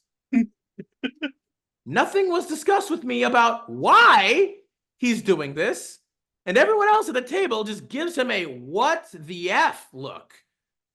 So we move on to the next scene where church bells begin to ring just randomly. So a number of the players sneak in to see what's going on, leaving that guy still licking up the dead wolf blood.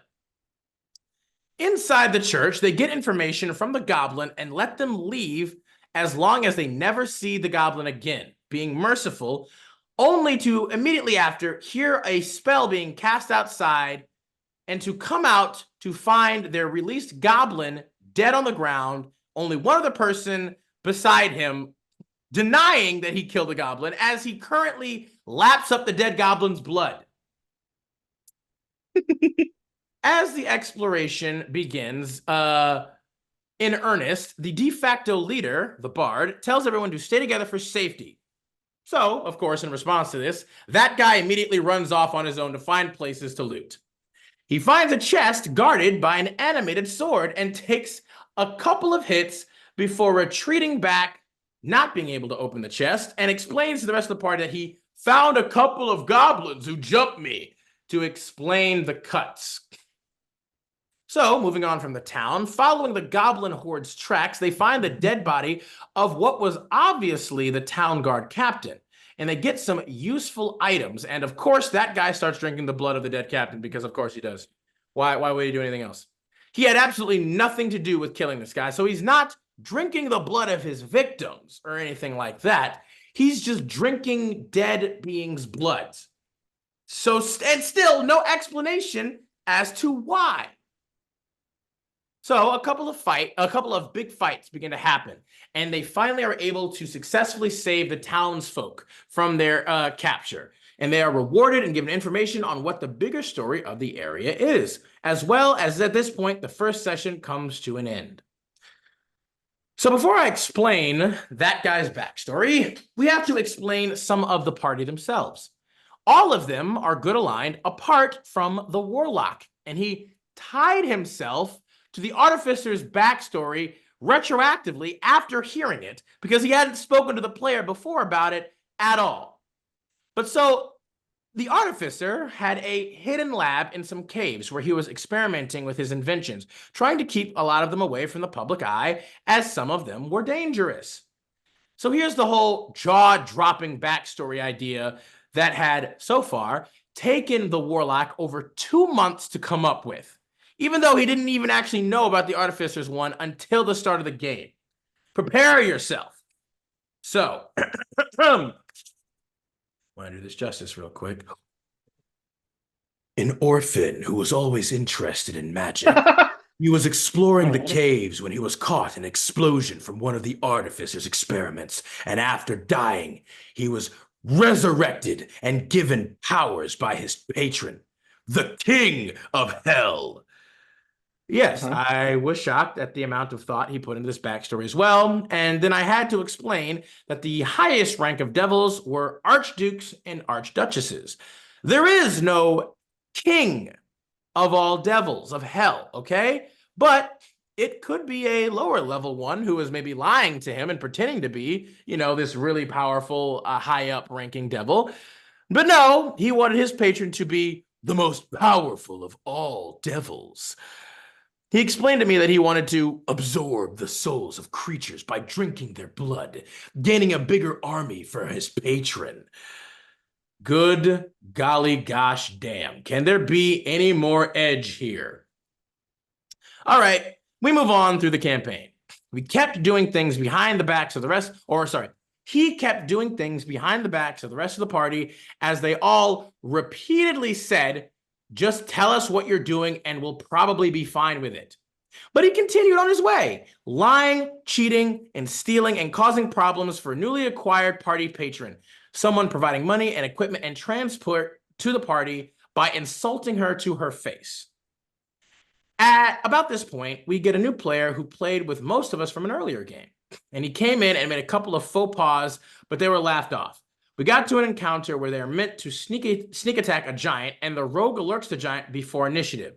The first attack from the giant was a thrown rock that crits and does pretty much maximum damage to the rogue, insta-killing him, almost twice his HP in one blow. Well, there's already a lot of shit going on with that rogue, but okay. They end up finally killing the giant and collect the rogue's body and see if there's a way to get him raised. I don't know about that. I feel like he should just roll up a different character because it doesn't seem like this rogue ain't really roguing too much. At this point, I took the warlock's players aside and offered to him that his patron could raise him. Why would you give the warlock? But he'd have to be a warlock of his as well. His next level would have to be Fiend Warlock. I pulled in the rogue, and he agreed. Rather than explain this to the party, he snuck away with the body, not telling anyone he was taking him, snuck into the woods and performed a ritual to raise him, and then returned to the inn with the now alive rogue, and refused to explain what happened. He seemed shocked that they didn't trust him for some weird, strange reason. Ooh.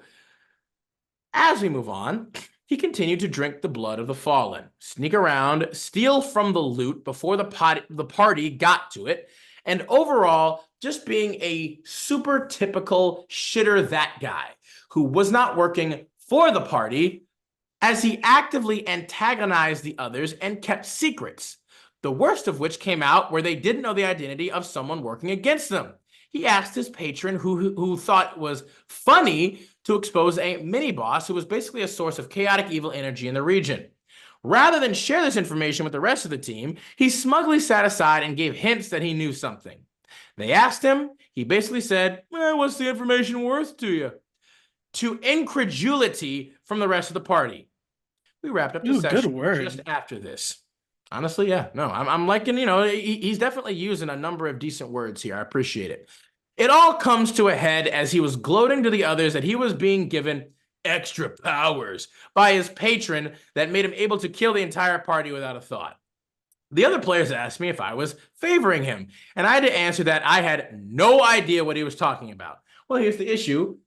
The problem being is you are, in a way, kind of favoring him because you keep letting this shitter shit that he's doing go and happen without any kind of seemingly negative repercussions or action. So you are kind of favoring him because you're letting him get away with a lot of this bullshit. But you know what? That's fine. We'll keep going. We'll keep going. Next, abbreviated, session picks up with him still refusing to give the information. They try to interrogate him, and he begs his patron to protect him by replacing his soul with one of his captured ones. This lasts about 30 seconds when they threaten to kill him. He complains that nobody's supporting him and allowing him to play his character as he wants, because the way you want to play your character is bullshit and effed up.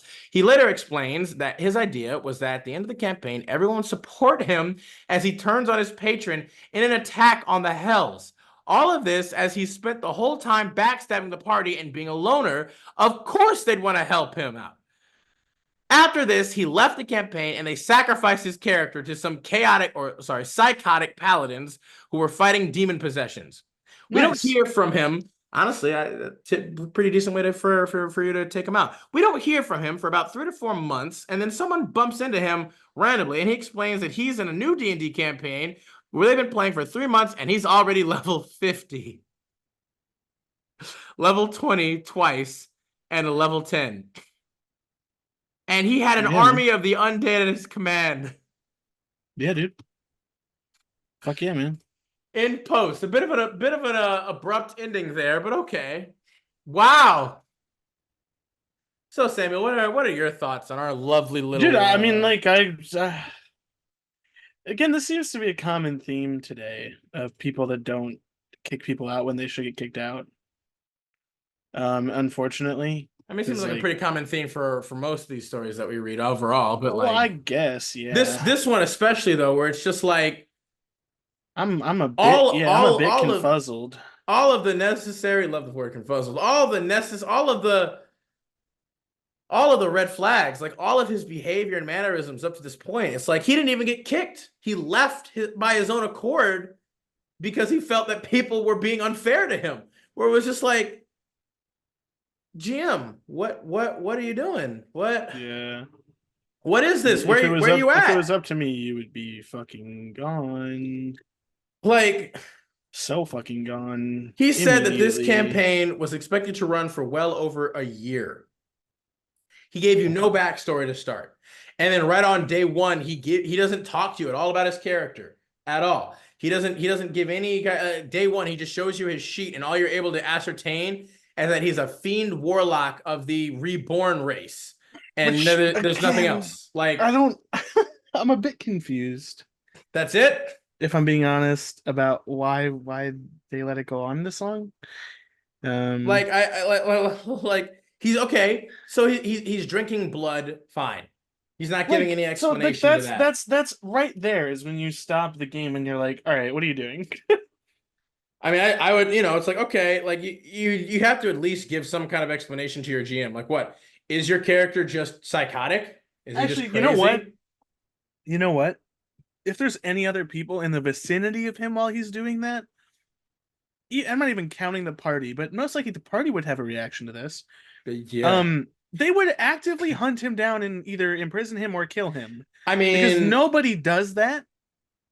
Who's a nice, like it would stable member of the community. I would give you a bit of credit if he was like harvesting blood and then in his room at night doing his thing, because that's well thought out. There's like a thought process there. Or like again, if he's a vampire or a dampier, like it's like, okay, you need to consume blood, sure, but the way he's even going about it is freaking weird. Where you're like, he gets on his hands and knees and starts drinking the blood of the wolves on the ground, and he gives an explanation later on. Because here's the thing, right?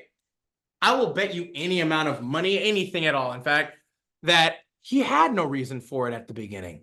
He didn't know why. No, he probably didn't think. He literally was just like, I just go to drink the blood because it's an edgy, like crazy, creepy thing. Yeah. And you're just like, yeah.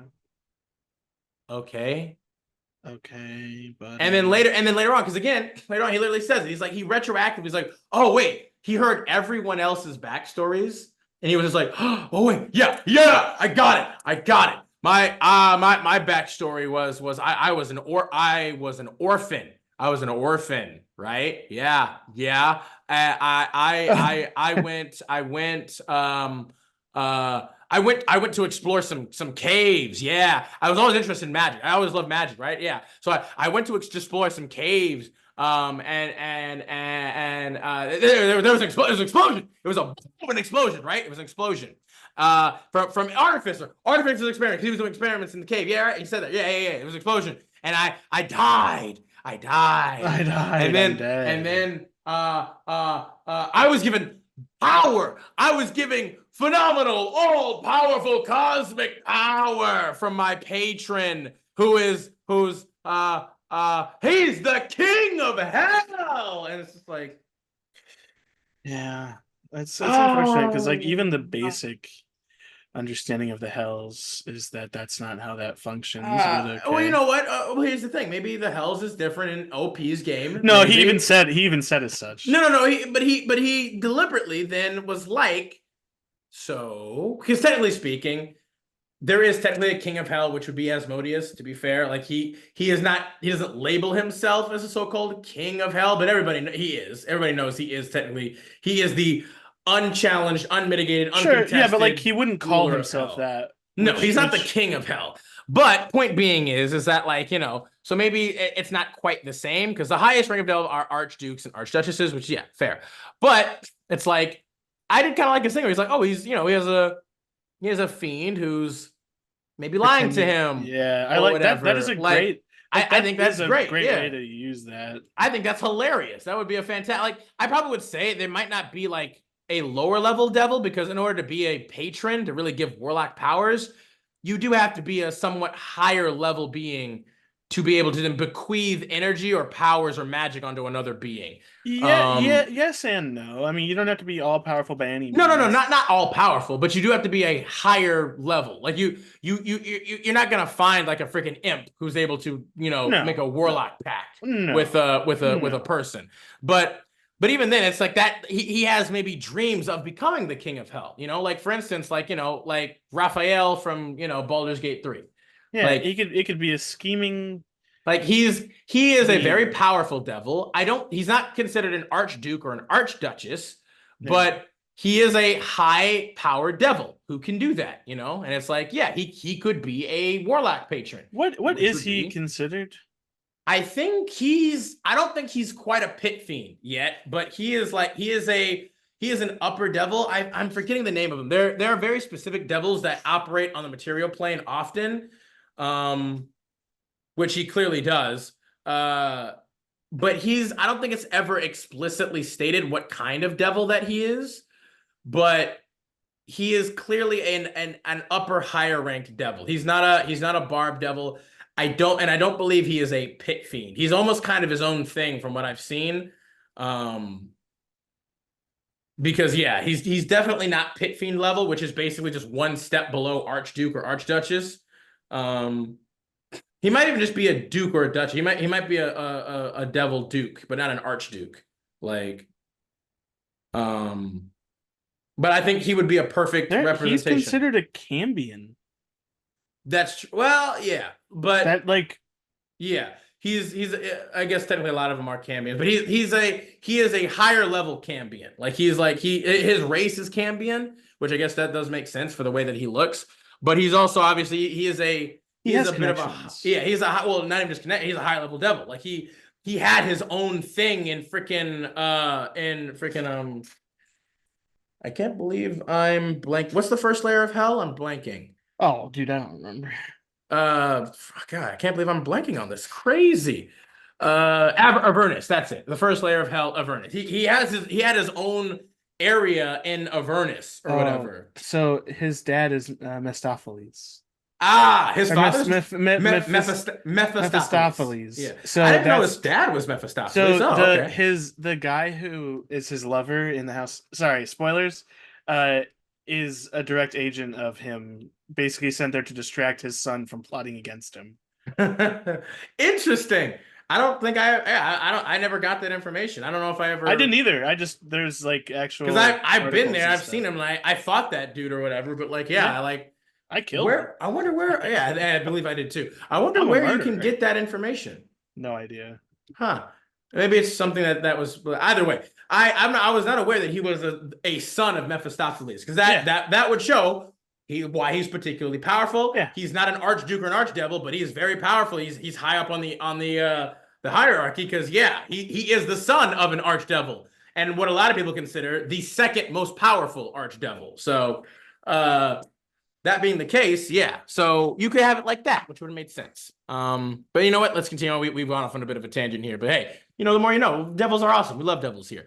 So continuing on, going through, like this entire post, like I just don't understand why the GM put up with so much of this for so long. He is clearly smoking some astronomical amounts of copium and mental gymnast. Like he clearly doesn't know what the hell he's talking about, and he's clearly not trying to be part of the game. And so it's like, why are you entertaining this for so long? Like, if he's not willing to work with you as the GM, that basically, at that point, doesn't necessarily mean that he's a bad player automatically, but it does mean he's not right for this game. He's not right for this campaign.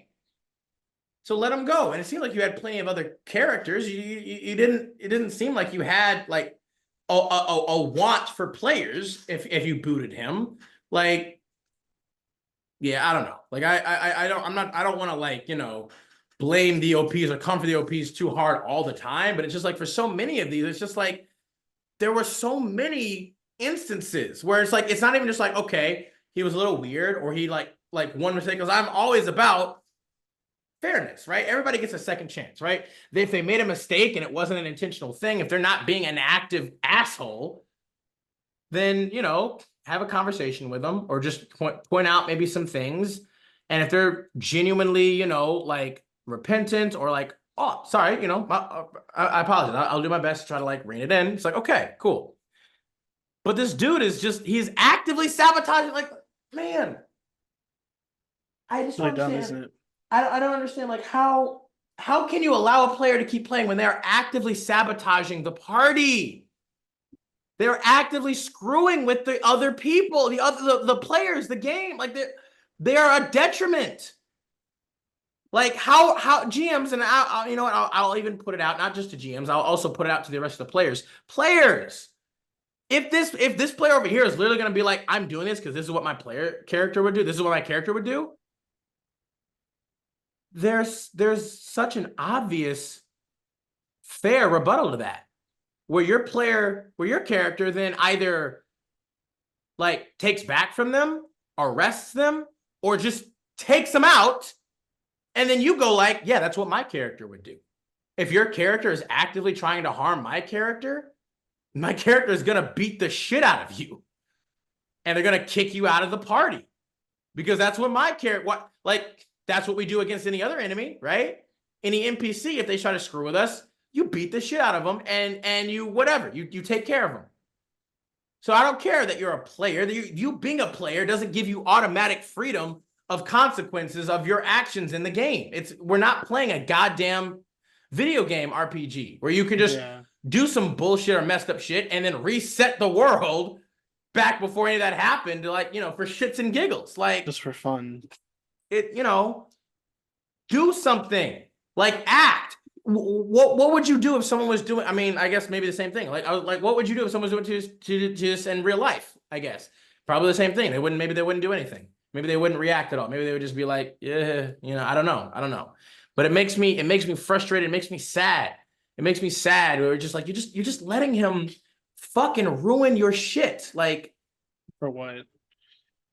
just to avoid being uncomfortable with confrontation, or like, what are you more scared of that happening than of what's currently happening right now in the present? Like, this is actively happening to you.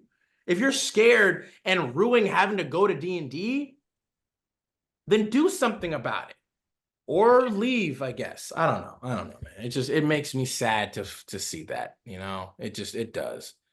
And it is sad. Literally, like, yeah, dude. The first comment, the highest voted comment right away is, the most frustrating part of the story is that you did absolutely nothing about any of his shenanigans. Like, the top voted comment is like, yeah. And the dude below is like, it's so maddening. Are all TTRPG players so conflict averse and desperate for someone to play with that they let shit like this happen for weeks or months on end? And it's like, imagine being a townsperson and thinking you're safe from the goblin attack, and you take a look at your ravaged home, only to see one of your supposed saviors is desperately trying to suck congealed blood, the consistency of jello from a dead wolf. Yeah. Both the DM and the townsperson should have said the same thing. What in all the nine hells is that dude doing? Like, oh my God, bro. Like, literally. It's just like, people create their own horrible situations by, again, I think we've said it before, I'll say it again on this channel. All it takes for evil to succeed is for good to do nothing, right? That's all it takes. It's like, if good does nothing, if good doesn't even try, again, it's not a guarantee. Sure, it's not a guarantee that evil won't succeed by good doing something, but it absolutely is a guarantee if good does nothing. You know, if good does absolutely nothing, it is a guarantee that evil will succeed. At the very least, if good does something, you know, there's often a pretty good chance that evil won't succeed. As a matter of fact, pretty good chance that evil will fail. But you got to at least try. You have to at least try. I am such a huge arbiter or a huge arbitrator and a subscriber to the notion of just try your best. Just try it. Okay? Please. Just try it. And then if it goes poorly, then it's like, okay, well, now you have a more legitimate reason for why you are less inclined maybe to do this, you know, or to act in this way. Then it leads to be like, okay, we understand, you know, we get it. But your worst enemy is literally your own paralyzing fear of a what if scenario that you don't even know for certain that's happening, because you're also not even talking to people. A lot of the time in these posts, it seems like people don't even communicate with the rest of the group to be like, hey, how's everyone else feeling about this?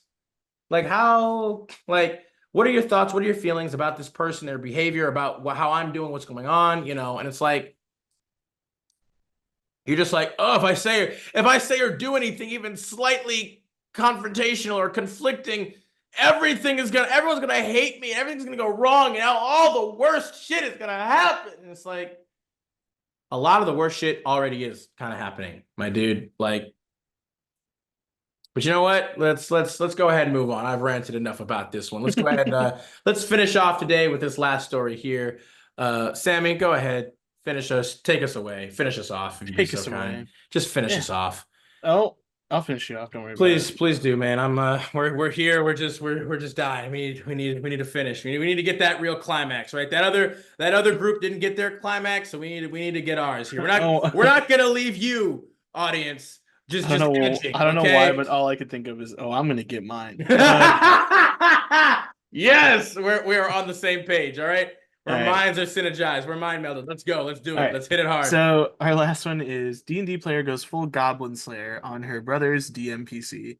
Now you picked this one. I did. I did. I hear Goblin Slayer, and I always think to myself, well, you know, I actually kind of like that show. Yeah, Goblin Slayer is an amazing anime. It was way better than Redo of Healer. So yeah, absolutely. Well, Redo of Healer, they did a lot of very deliberate fan service thing, whereas Goblin Slayer was, they more so are just going the absolute like raw explicit shit, which is, you know, in and of itself something. But anyway, continue, please.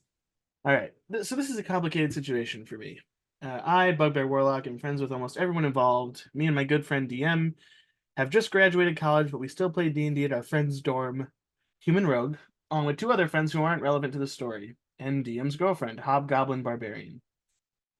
The two of them had actually gotten together recently, and we all quickly took a liking to her. We encouraged her to play D&D with us. She was new, and her boyfriend rolled up a D&D campaign that takes place on a remote planet in their medieval phase that exists within the Imperium of Man from Warhammer 40k. Another Warhammer 40k reference. I mean, yeah, that's a rough setting. The people of this D&D Yes, world saw Space Marines as angels, which is funny because the chapter involved were literally the Blood Angels. Although you used level 20 Aasimar Paladins to represent them because that's how the people saw them. We had gotten about 3 sessions in when DM's sister had come over unannounced. She knows and has previously dated Human Rogue's player and asked to play. DM gave Human Rogue an irritated scowl, and he just shrugged and said, wait, she asked where you were. Yeah, she asked where you were. Was I supposed to lie? DM's girlfriend said she wouldn't mind letting her join, and DM reluctantly agreed, and his sister shrieked and rolled up a goblin wizard that she'd min-maxed to hell and back and likely cheated on her stat rolls, and specified that she was a sexy anime goblin. Nice. I mean, As hey, we like those. We love our short stacks here, of course. Why not? Why not? As we traveled the world and learned more about the angels who served the God Emperor, who seek to return to this planet and exterminate all non-humans, we had to contend with a sizable chunk of humans who saw this coming apocalypse as a righteous judgment day. Goblin Wizard had serious main character syndrome and would assert that this world was created for her and tried to make the resistance movement against the God Emperor's forces all about her. She tried to make characters bend the knee to her, give her money, or give her graphic sexual favors to demonstrate submission. Nope. If they refused her demands, she would attack and force the rest of the party to fight and bail her out. No. Which derailed the story quite a bit. Why? She would also claim to be the queen of the goblins and that all other goblins and goblinoids are inferior. This led to a rivalry with her brother's girlfriend's hobgoblin barbarian, and she would put her down, steal from her, gaslight her, interrupt her backstory, and diminish it. This was clearly frustrating her out of the game. DM really didn't do much to rein in her behavior either. DM also introduced the DMPC to help us, a straight-laced human fighter who opposes the extermination of the non-humans.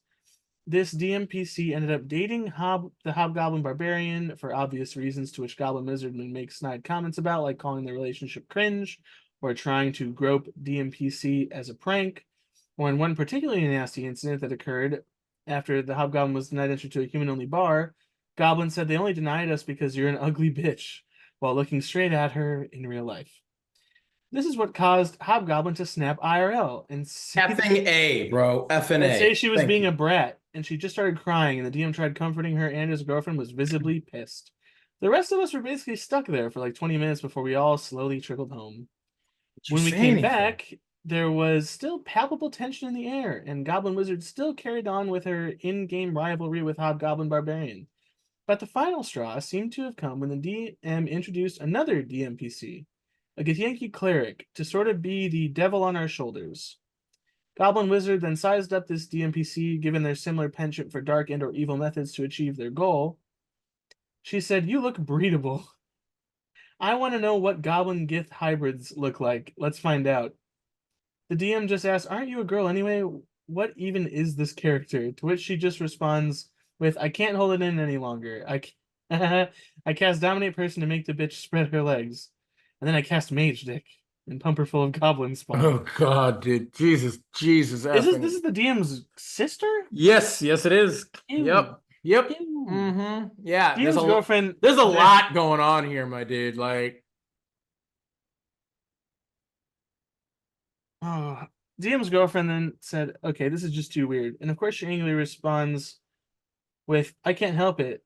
She's just hypersexual. It's what my character would do. Respect player agency." She then said Mage Dick isn't even a thing. And she said, "Well, Fireball is." And she cast Fireball on the Hobgoblin's character. To which the DM's girlfriend just starts yelling at her and calling her and accusing her of codependence. And his sister just starts crying. And the DM tried to tell his girlfriend to chill out and said, "Look, she went a bit too far. I get it. Why don't we just go home and talk about this next week before the session? I know she can be a handful, but she's always had a bit of a dark side when it comes to TTRPGs." His girlfriend then just said, "That's it. I can't deal with this bullshit. We're done." And she left.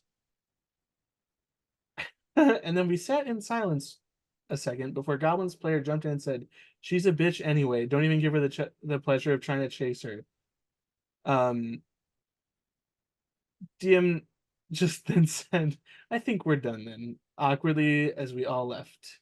That was a couple days ago. We are allegedly playing D&D next week. Yeah, it's that awkward.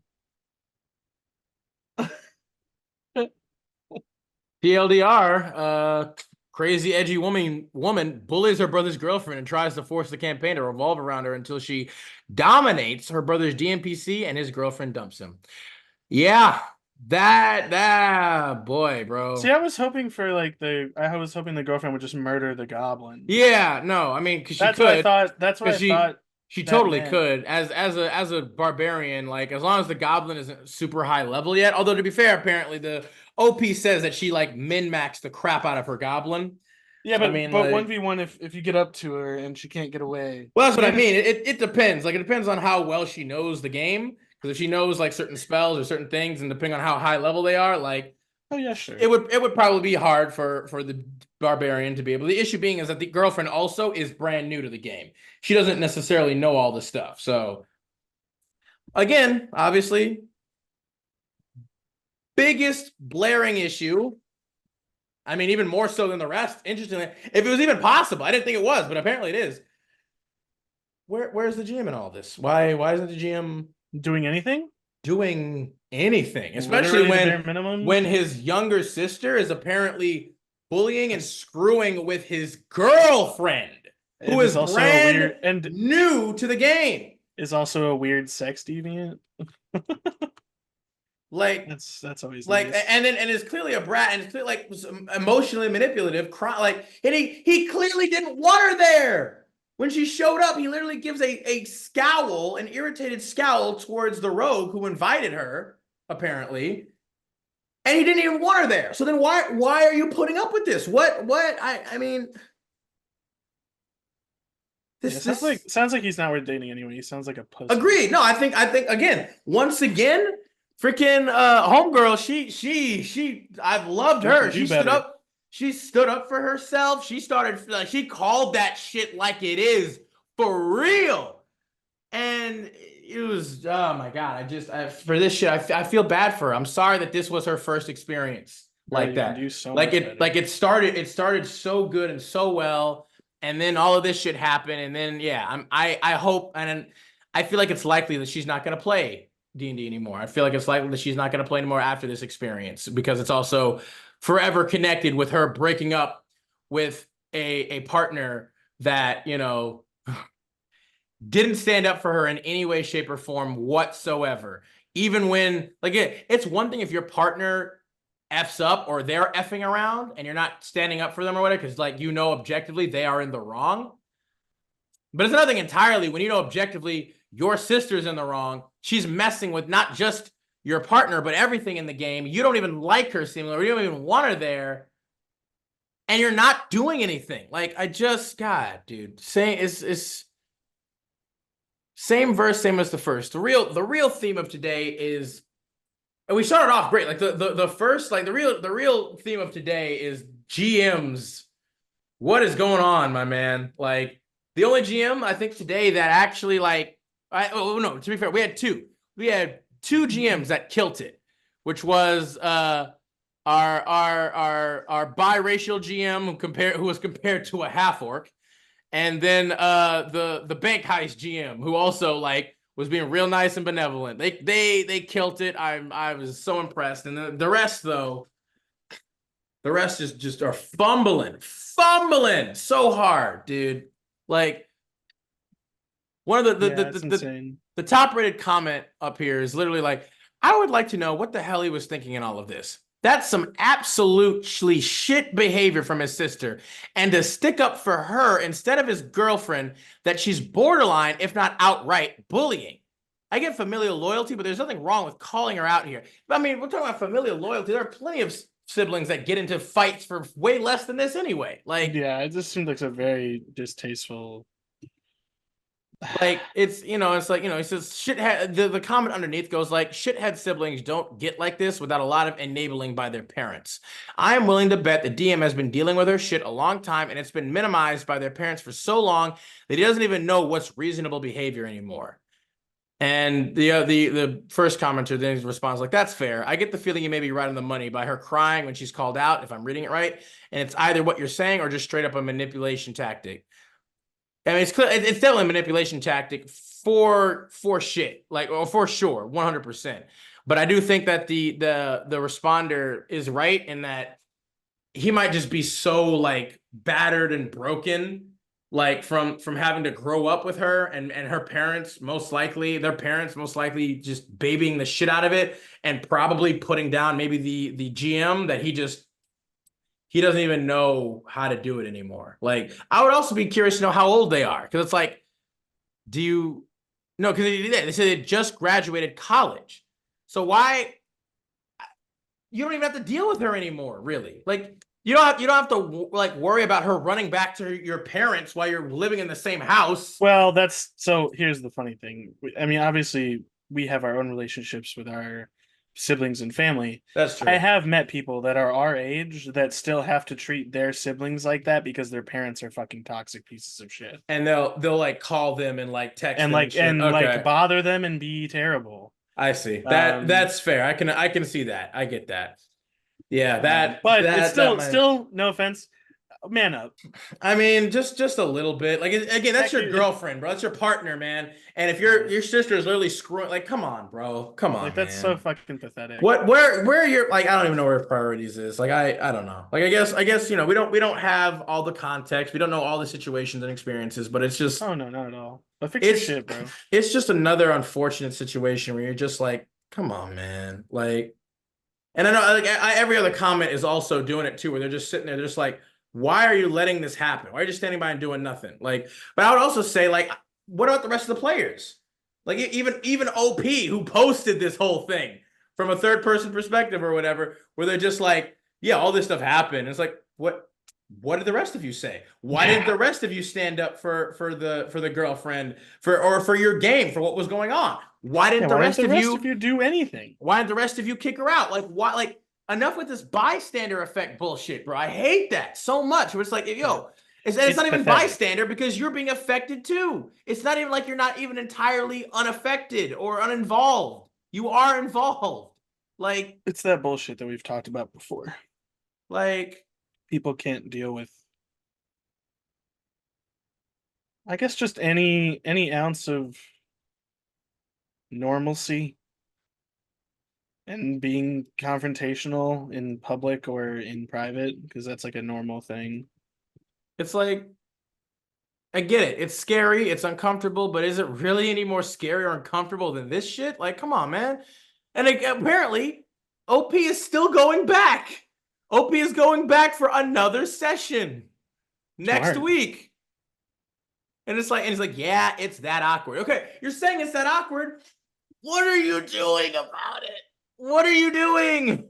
Nothing, of course. Except posting this post on Reddit. Like, what are you doing about it? Like I don't even see. Hang on, looking through the comments. I'm not seeing any responses from OP anywhere from all these people who are just like, what are you doing? What's going on? Like, what's it like? What's going on? Like, oh my goodness, just people. Mm, I just need them.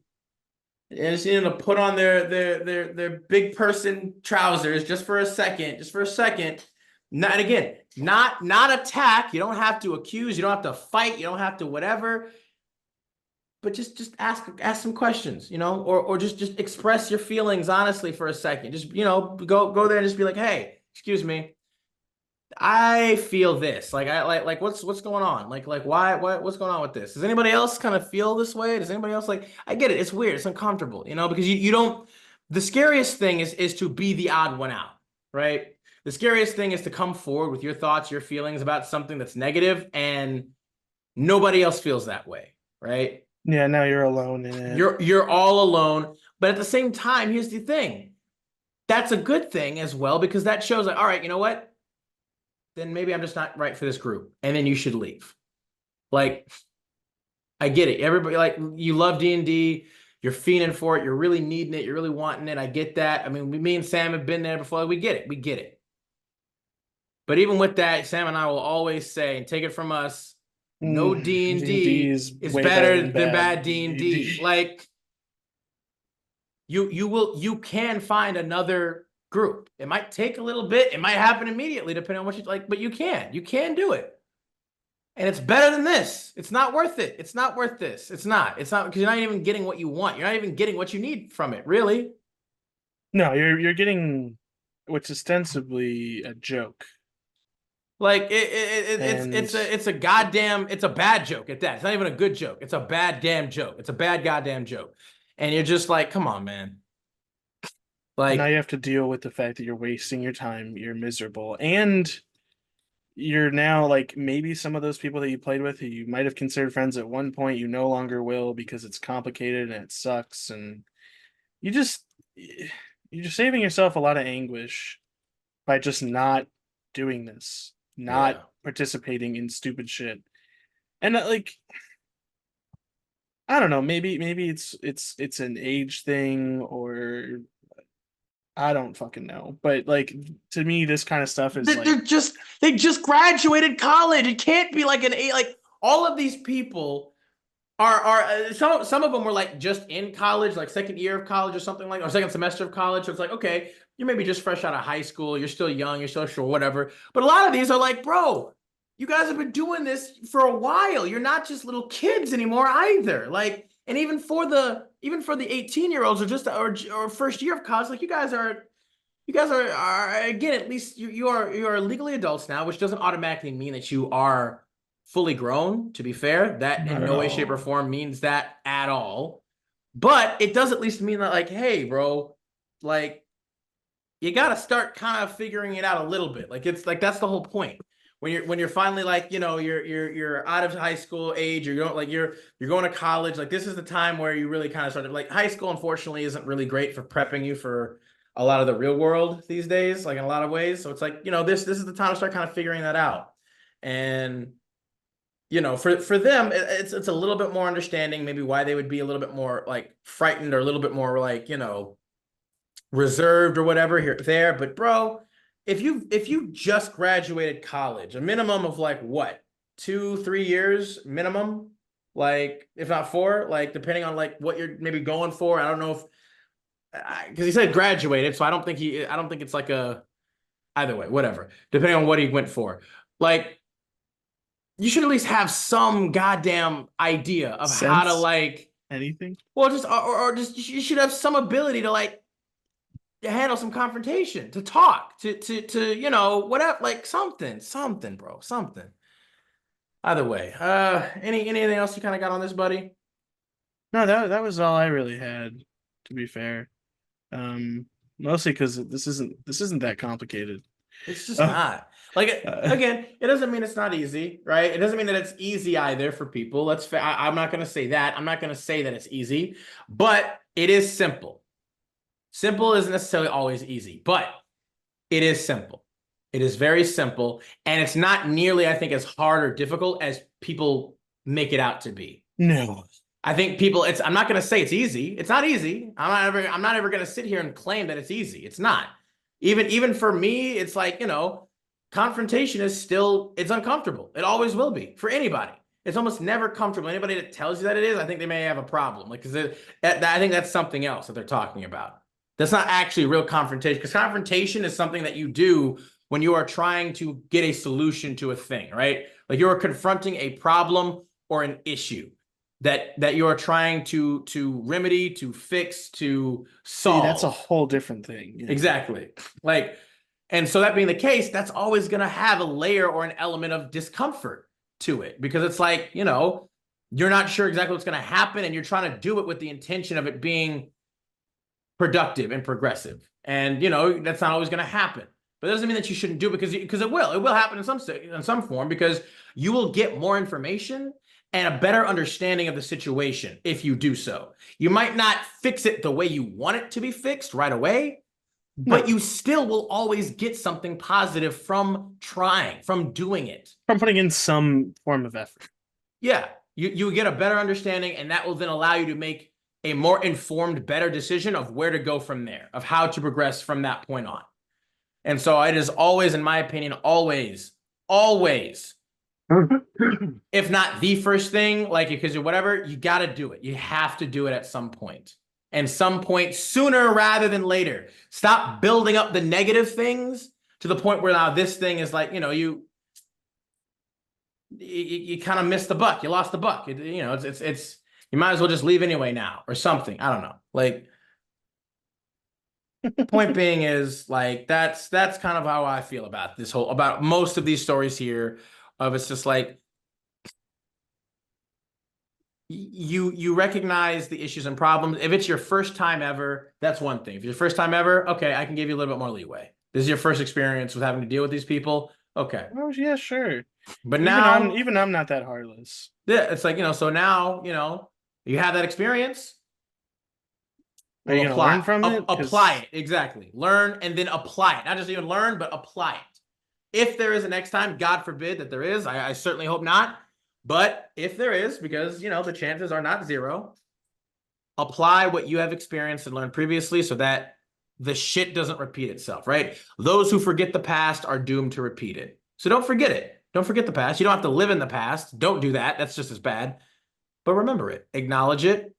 Remember what happened, you know, so that shit like that doesn't happen like it does. And, you know, so with that lovely, incredibly deep bit of advice given to you here by those of us at the Arcane Archive, we're going to go ahead and I think wrap up for the day. Thank you all so much for tuning in. And if you stick with us this long, we appreciate it immensely.